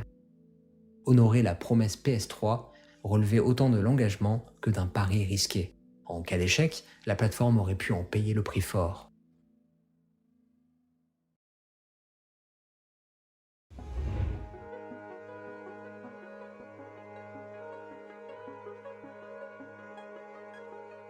En 10 ans, Final Fantasy XIV a affiné ses codes, mais Heavensward, plus brut, conserve une aspérité thématique et esthétique qui en fait une œuvre pivot. Elle esquisse le modèle narratif et ludique qui structure encore aujourd'hui les extensions. D'une certaine manière, Heavensward et Dawn Trail se font écho. Une première moitié orientée pèlerinage dans un monde reculé et inconnu, suivi d'un basculement à mi-parcours vers un second acte marqué par la technologie et la mémoire d'une civilisation perdue. L'une dissèque l'effondrement d'une théocratie repliée sur elle-même après des siècles d'isolement, l'autre dévoile une société ouverte, prospère, tournée vers le monde. Là où Emmerich tente d'unifier un peuple fracturé, Wuklammat est porté par l'adhésion populaire. Deux récits fondés sur un même schéma, un pèlerinage initiatique dans un monde en friche, suivi d'une révélation centrale, mais aux tonalités profondément inverses. À l'époque, Yoshida lui-même avait esquissé une vision plus sombre pour le jeu, une orientation vers la dark fantasy. Une promesse dont les échos résonnèrent puissamment à travers la myriade de donjons réimaginés de l'après-Realm Reborn, et que Heavensward épouse pleinement, y ajoutant le souffle épique de ses dragons. L'ingéniosité du design s'y dévoile sous de multiples facettes. L'extension elle-même offrait des versions difficiles, sublimées de ses propres donjons. Une audace qui perdurera jusqu'à l'ère de Stormblood. Cette précieuse facette des cycles de développement s'est malheureusement évanouie. Les chiffres sont pourtant implacables. En dépit d'un départ sans donjon obligatoire, y compris dans le patch 3.1, Heavensward déploiera plus de 8 donjons optionnels sur son cycle de vie. Un rythme bien loin de la maigre offrande d'un donjon par patch que nous connaissons aujourd'hui. Certains de ces donjons marqueront durablement les esprits. Qu'il s'agisse de revisites de classiques de Realm Reborn comme le phare de Sirius, l'île de la Tortue, ou de créations propres à Heavensward telles que Zomal et la grande bibliothèque de Gubal.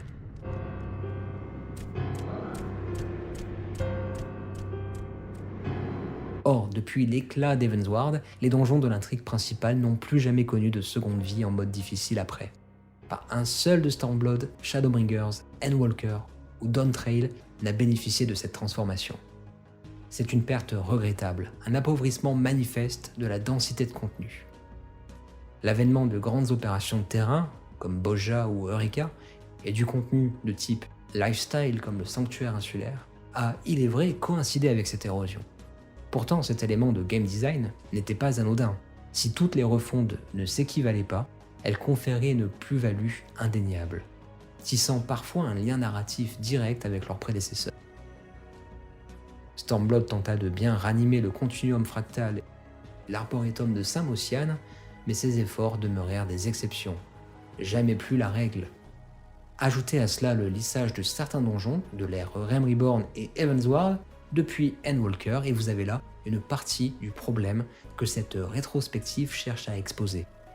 Final Fantasy XIV n'est plus tout à fait le même jeu qu'à l'époque, et Heavensward est un point d'ancrage essentiel pour établir des comparaisons entre ce qui fut et ce qui est aujourd'hui. Certes, l'incapacité d'un MMO à se réinventer indéfiniment fait partie de sa nature même. Malgré les incessantes tentatives de le rendre solotable, le jeu ne parvient pas à transcender son aspect en ligne censé retenir le joueur. Un paradoxe criant.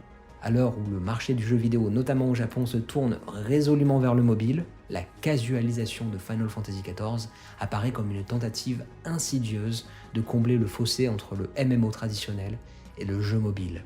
Faut-il s'étonner dès lors d'entendre parler de portage mobile en 2025, surtout après le mirage d'un remake pour Final Fantasy XI ? Assurément pas. L'ironie est d'ailleurs frappante.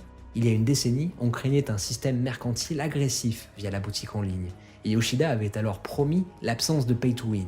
Aujourd'hui, cette même question se pose avec acuité face à la perspective d'un jeu mobile Final Fantasy XIV. Ça me fait bien marrer. D'un côté, on loue les qualités RPG d'un MMO à succès, et l'on invoque la possibilité d'une expérience solitaire. De l'autre, on impose des raids d'alliance, et on maintient la nécessité de s'équiper via des mécaniques purement MMO, étrangement proches des jeux mobiles. Les MMO Quartz, évidemment. Le jeu aspire à l'universel sans en avoir l'architecture.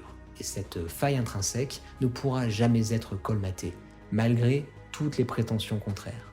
Heavensward, en revanche, visait à parfaire Final Fantasy XIV en tant que MMO.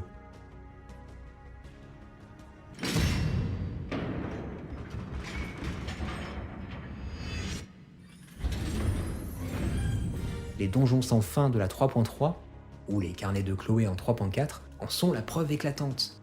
S'immerger dans un MMO, c'est s'exposer à ses pièges intrinsèques, car des logiques basiques, telles que la nécessité d'améliorer son équipement, étaient déjà insidieusement dissimulées derrière des mécaniques propres aux jeux en ligne. Cette rétrospective a débuté avec la chasse, et ce n'est pas un hasard si la fin de Heavensward a vu naître Falloop. La chasse, même si elle ne séduit pas tout le monde, était indispensable à l'optimisation. Falloop fut la réponse à une nécessité que Square Enix n'a jamais pleinement appréhendée, car à vrai dire, avec une base de joueurs aussi solide, ils n'en ont jamais eu besoin, et c'est la nature même d'un MMORPG. Le premier donjon au trésor, l'Aquapole, débarque en même temps que les marqueurs de quête bleue que nous connaissons par cœur aujourd'hui, et que les quêtes tribales de craft pour les Mughals, première tribu de crafters à apparaître avec le schéma moderne, lui-même raffiné à partir des quêtes Ixal, sans oublier les Vath et les Vanu, eux aussi premiers d'une longue lignée de sociétés alliées qui useront d'un modèle similaire.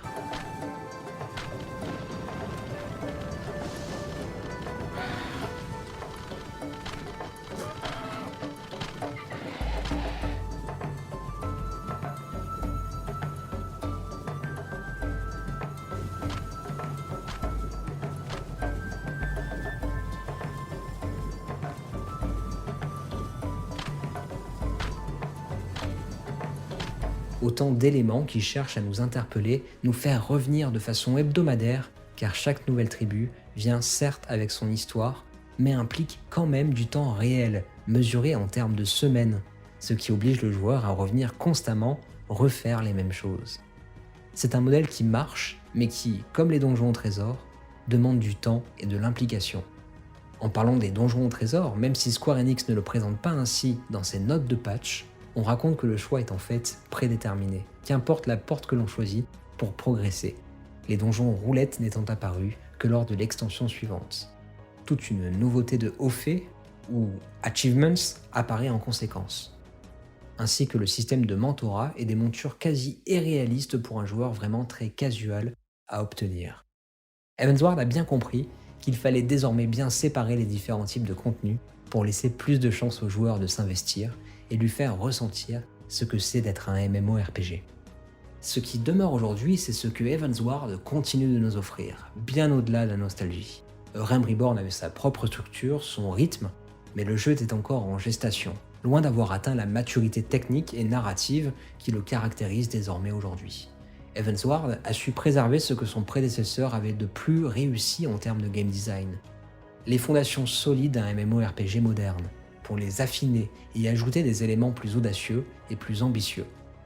Il inaugure même une philosophie que l'on retrouvera dans Shadowbringers quelques années plus tard, laisser très tôt au joueur le choix de sa progression. Dès les premières heures, il est possible de choisir entre 2 zones d'ouverture, chaque zone correspondant à l'un des fils du comte Edmond de Fortan, qui nous confie leur escorte. L'aîné, Artoirel, mène vers le Kurthas occidental, tandis que Emanlin, le cadet impulsif, nous entraîne vers la mer de nuages. Cette bifurcation initiale, en réalité un simple embranchement, deviendra une habitude dans les extensions suivantes, presque une signature de Final Fantasy XIV. Lors de ma première partie, j'avais suivi Emanlin dans les airs, mais pour cette rétrospective, j'ai choisi de revenir sur les terres enneigées du Kurthas, en compagnie du très sérieux Artoirel.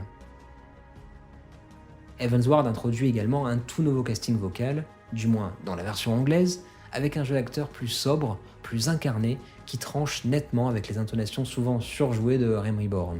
Truly, I had not anticipated such an impassioned response. Ah, some things never change. One day that pertness is going to cost you your tail, my girl. Ce changement accompagne une cinématographie elle aussi en pleine évolution, déjà saluée à l'époque pour sa mise en scène plus précise, ses mouvements de caméra plus maîtrisés et une meilleure direction des émotions à l'écran.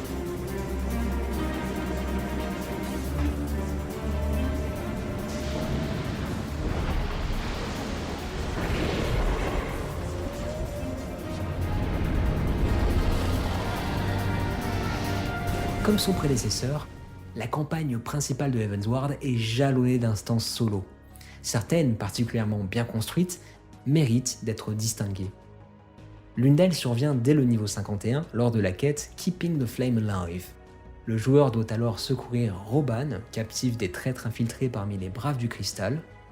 On y affronte notamment Hilberd, qui deviendra plus tard le Griffon, antagoniste majeur des derniers patchs de l'extension. L'instance préfigure déjà la noirceur politique que Heavensward n'hésitera pas à explorer pleinement.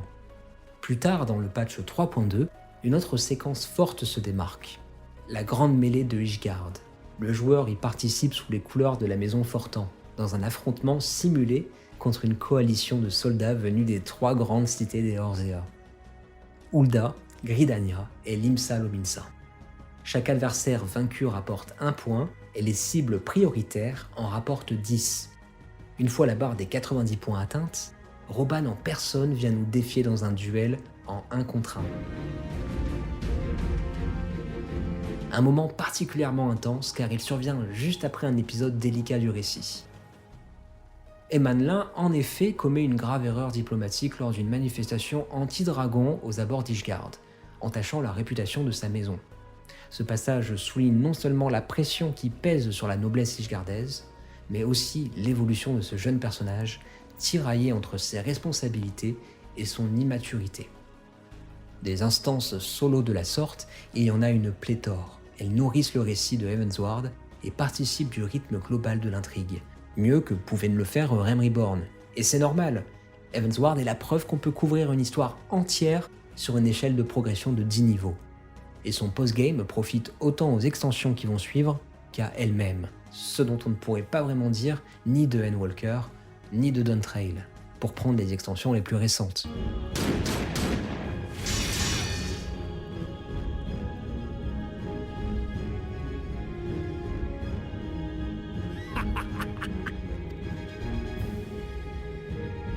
Let us step outside, milady.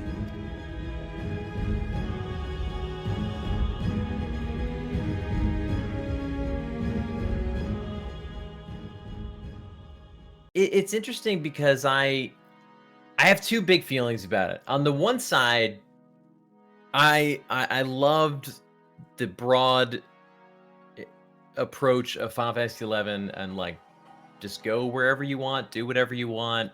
There's different things you can achieve. There's no order you have to do it in. And I'll always miss that. Having said that, I also know playing through that with my now wife Katie was so fun. She would never have played Final Fantasy XI. The streamlining of Final Fantasy XIV, making it more approachable for a player that maybe had never seen an MMO, was what allowed me to play it with her. So I can't have it both ways, where I appreciate that it was streamlined and approachable, and then I'm also annoyed that it wasn't broader. I think one of the hard things, the interesting thing that Heavensward did was it said, and they've stuck through with that, you cannot start the next expansion storyline until you've completed everything up.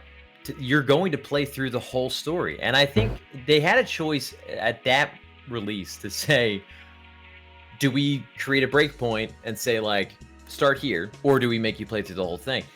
And I feel 2 ways about that, because I do think the storyline is what makes it a Final Fantasy game. It's one of Final Fantasy XIV's best features. I love its story. It's what's kept me going. The 2 sides that are my experience with it, and then I have a group of friends that I think would enjoy 14, and they will never, ever consider playing through story to get to dungeons, get to later content. They would much rather grind quickly to that stuff. It's weird. I think it's worked for them. They've stuck with it. It was something they definitely wanted to try. And I think they really explored a few ideas of how they would introduce things that have now become very blatant. I think they were testing in Heavensward about like, we're gonna show off a boss that shows some mechanics and ideas that maybe later in that dungeon or later in the expansion is 10 times worse. And it's a very similar idea that we've now introduced to you, so that it's not something that you're seeing for the first time. They really tested a lot of those things, saying, can players get involved with these kind of ideas? Can we introduce 4 or 5 different visual mechanics that we can show at any point, so that you can walk into a fight you've never seen before and understand what's going on and react to it quickly? And then they liked what they saw in terms of player reaction and went with it. The stuff that I enjoyed about Final Fantasy XI, but I also get that it held a lot of players back. It held myself back plenty of times when you don't always want to go up and read on a fight before you do it. And in a game like 14 that's trying to draw you through a storyline, because as much as I love 11's storyline, the presentation of 14's story is far better in terms of cadence, flow. 11, there would be sometimes months in between cutscenes that are supposed to happen moments apart because you just can't beat that fight, or you can't get to an area because you have to get a group together to walk through an area. 14 didn't have that. I think one of my only letdowns in 14 was I was excited in Heavensward to see, like, okay, are they really going to explore zone exploration and really expand upon that? They didn't give a ton of reason to stay in a zone, explore beyond just your own personal interest in exploring the zone. And I always kind of wanted to see reasons to go back to zones, walk around, because I think that's the hardest part now. Looking back at Heavensward, and this is a problem with most MMOs that have that vertical progression going through it, is I've flown back a couple times to finish a fate. And I was like, I'll go back to the Western Highlands real quick, and it's a cool zone, and just do a fate. And there aren't a ton of people. There's people working their way through the story, but it's a little empty. And World of Warcraft has the same problem. The only game I've actually seen that seems to have fought this pretty well is Guild Wars 2. Has really interesting scaling mechanics that I don't always love, but the zones are always very active. So whatever they are doing is working on some level in terms of that. I do think in terms of gameplay, like you said, it was a lot of streamlining, but in a good way. They saw what happened with some of the problems with The Realm Reborn, which were few and far between. For the most part, Realm Reborn was very successful, and it obviously drew a huge crowd to then be excited about Heavensward, and just said, how can we kind of make that even more approachable to really solidify this player base? They knew the importance of that first expansion. Heavensward really set the tone that they stuck with for, I think, most of the expansions, of how they would deliver story, the cadence of trial fights, dungeons, how they'd be interspersed throughout the 10 leveling, the introduction of new abilities and spells, and how they were acquired. Although, did they stick with that was back when they were doing the job quests. The Scholar quest line was really interesting. I was kind of bummed that we sort of got away from that concept. But in all MMOs, I love when you reach a point and you can earn an ability or a spell through achievement, quest line, something you've got to do in the open world. I always think that's a really cool, like, I've like earned this versus I just like leveled up. If you could somehow play the newer expansions and then you go back and you're like, now I've got to play the older expansions, I don't think you'd feel out of place. You might look around every once in a while and say, like, oh, where are these events or these kind of style of activities that I'm kind of used to seeing now? But in my mind, I can't even picture what those are. 14 has expanded with the types of content it provides on a day-to-day casual basis as you're leveling through the zones, but not like hugely. I think the biggest challenge, and we sort of touched on it briefly earlier, is the nature of how 14 progresses and drives players. You don't have a lot of players hanging out in older zones. Every release, I kept hoping they would go back and introduce different ways of experiencing older content, or a reason to revisit older content at a scaled level. Any reason to draw players in, because I think that is the biggest thing that hurts expansions like Heavensward, is just the zones feel a little quiet, a little dead, and nothing is quite like the rush of new players. Every event you hit is a bunch of people still experiencing it for the first time. The biggest downside of modern MMO gaming is min-maxing, efficiency. It's not a downside, but everybody wants to breathe. They want to fly through and get to the next thing. I fall into this trap myself all the time, and you don't really get to stop and smell the roses and appreciate the zones you're in, and the artwork of these amazing dungeons and the different enemy types. And I feel like the NPC system with the Trust has enabled that a little bit more. You don't feel the pressure of the other players around you to breeze through it. If you want to stop, you can stop. You can just relax. You can look around. You can explore. Something that's always lost after the initial release window, and especially once the next expansion comes out, there's always something that's lost in the expansion before. It's never going to be quite the same. But in many ways, the benefit of a game like 14 is so much as a solo player storyline experience that is in most ways untainted.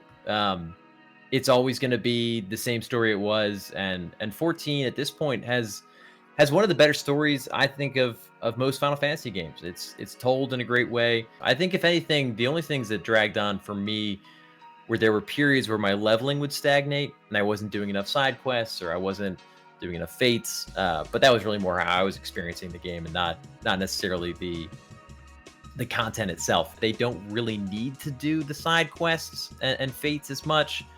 That leveling will keep up pretty easily through other means to get to the next level of quest line. But the weird thing now that I hadn't thought of, when the Heavensward was released, all those new abilities, they created the level cap of 60 was the rotation that they kind of framed. And now with the level cap decreases, the reframing of when you get different abilities, I don't know if that feels kind of strange. I think in terms of overall player strength, any level 55 player is stronger now than they were back when 55 was originally released.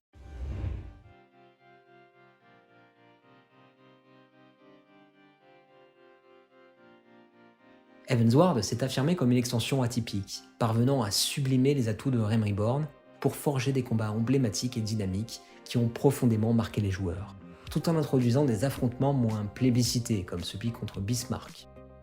Parmi les réussites, le duel contre Ravana propose un mélange de mécaniques des primordiaux précédents, tandis que le combat contre le roi Thordan, bien plus accessible aujourd'hui, reste mémorable pour sa gestion intense des chevaliers de la garde céleste en phase 2, où la coordination était essentielle face aux multiples attaques simultanées.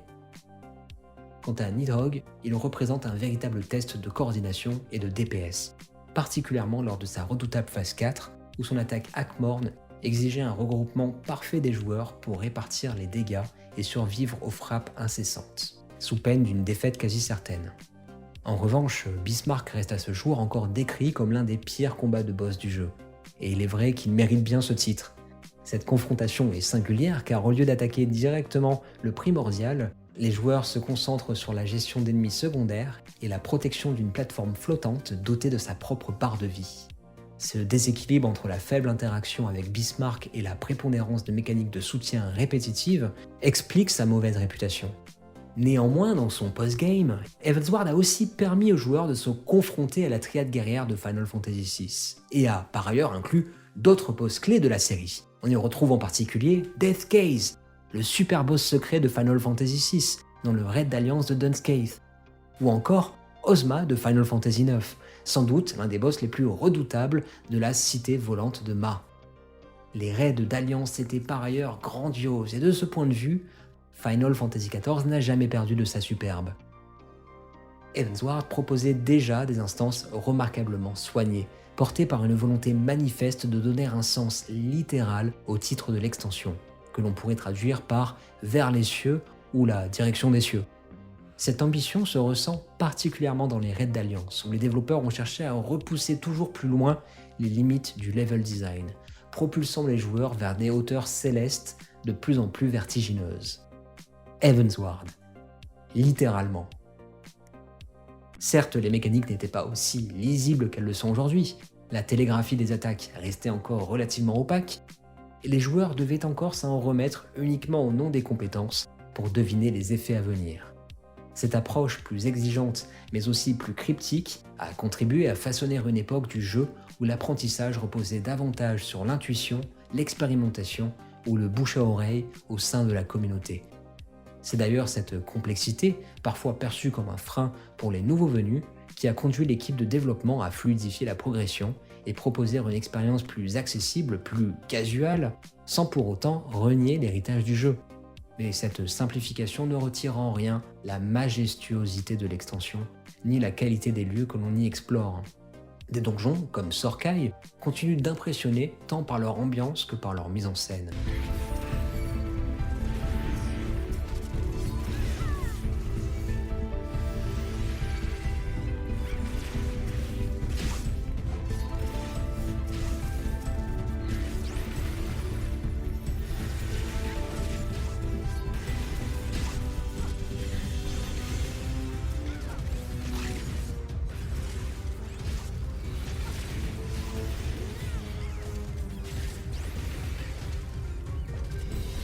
même si le combat contre Ravsvölgr a été ajusté pour pouvoir être complété en solo à l'aide du système de Trust, à l'heure actuelle, il conserve un pouvoir d'évocation rare grâce à sa dimension poétique et aérienne. Final Fantasy XIV a beau évoluer, il n'a jamais cessé de chercher un équilibre entre ses ambitions de modernisation et sa fidélité aux fondements de la saga Final Fantasy. Cet effort d'équilibrage est constant, presque méthodique, et se retrouve dans toutes les strates du jeu. La série de Red Alliance que l'on évoquait plus tôt en est un excellent exemple. L'ultime affrontement nous oppose à Diablo, figure emblématique de la franchise, à la fois enracinée dans l'univers du 14 et présente dans de nombreux autres opus, et des spin-offs tels que Revenant Wings.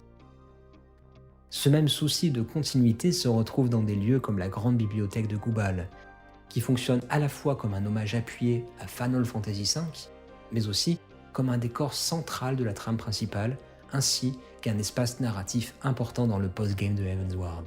C'est d'ailleurs là qu'Urianger entre en contact avec le guerrier des ténèbres.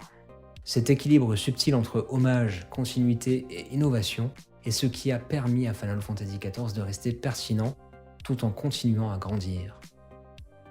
En plaçant Wishgard au cœur de sa trame, Heavensward ne tourne pas le dos à ses racines. Au contraire, l'extension réinvestit les failles de la 1.0 pour leur donner un sens nouveau. À l'image du diadème devenu plus tard un élément central de la reconstruction d'Ishgard et un précurseur des futures zones d'exploration comme Eureka, l'extension témoigne de cette volonté de ne rien jeter, de transformer les échecs en fondations. Rien ne se perd. Des zones oubliées comme le Vigile du Crépuscule, ou l'Air, cette dernière autrefois gardée par Ersand, aujourd'hui NPC à Kugan, elle existe toujours, trouve une nouvelle vie en tant que donjon marquant. Même des systèmes, jugés peu enthousiasmants à l'époque, comme la récolte dans la 1.0, sont réintégrés sous d'autres formes dans des mini-jeux annexes du Gold Saucer, introduit avec la 3.1, illustrant une philosophie de recyclage créatif, parfois modeste, mais toujours assumée.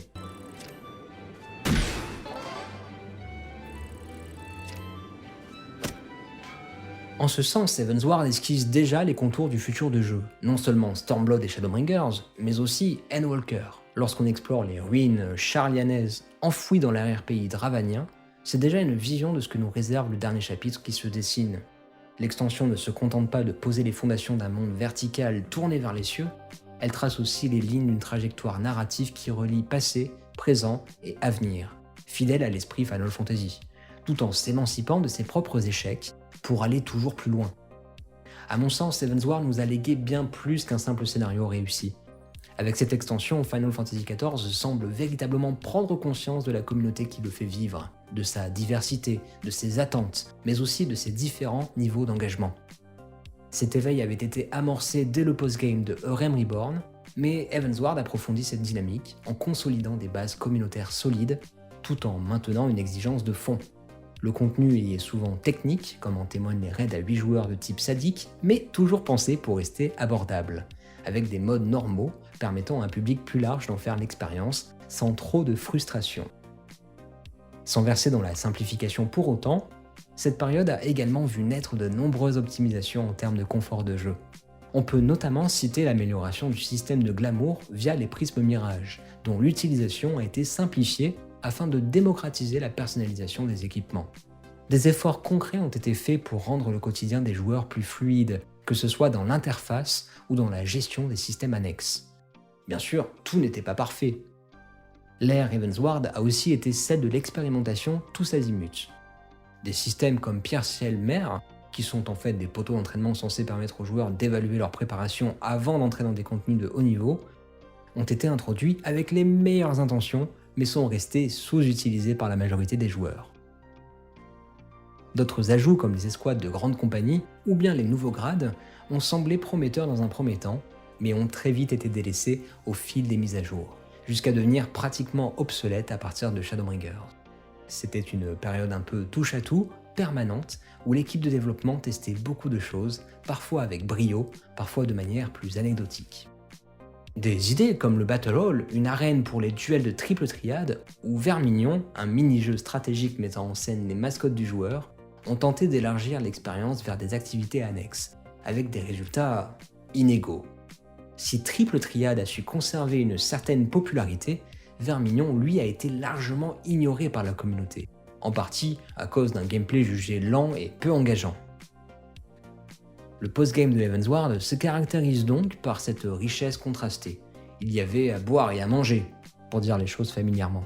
C'est aussi à cette époque qu'est introduit un nouveau mode joueur contre joueur, The Feast, qui visait à structurer et rendre plus compétitif le PvP dans Final Fantasy XIV. Si ce mode a su attirer un certain public, il n'a jamais complètement réussi à s'imposer comme le pilier central du jeu. Et ce, malgré un crossover très marquant avec la série japonaise Garo, lancée en 3.5 et étendue jusqu'à la 5.1 avant de revenir ponctuellement durant Endwalker. En définitive, Heavensward marque une période de transition, où Final Fantasy XIV ne se contente plus d'exister comme un MMORPG narratif solide, mais cherche à étendre ses horizons, quitte à essuyer quelques échecs en chemin.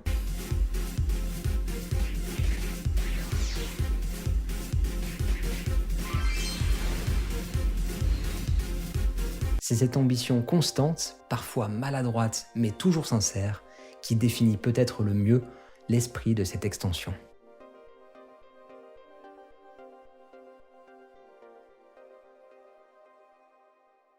Merci à tous d'avoir regardé cette vidéo, j'espère que ça vous a plu. Si vous ne me connaissez pas, vous êtes sur Chocobos in Space, la chaîne où l'on parle de Final Fantasy, du multivers et au-delà. C'est une saga d'à peu près 150 jeux et je prévois de faire une vidéo sur chacun d'entre eux. N'hésitez donc pas à vous abonner pour me soutenir et aussi pour vous tenir au courant des dernières vidéos. Faites-moi savoir en commentaire quel jeu sera d'après vous le prochain dont nous parlerons dans Retro FF. Et d'ici la prochaine fois, n'oubliez pas, on n'est pas mieux qu'à dos de Chocobo.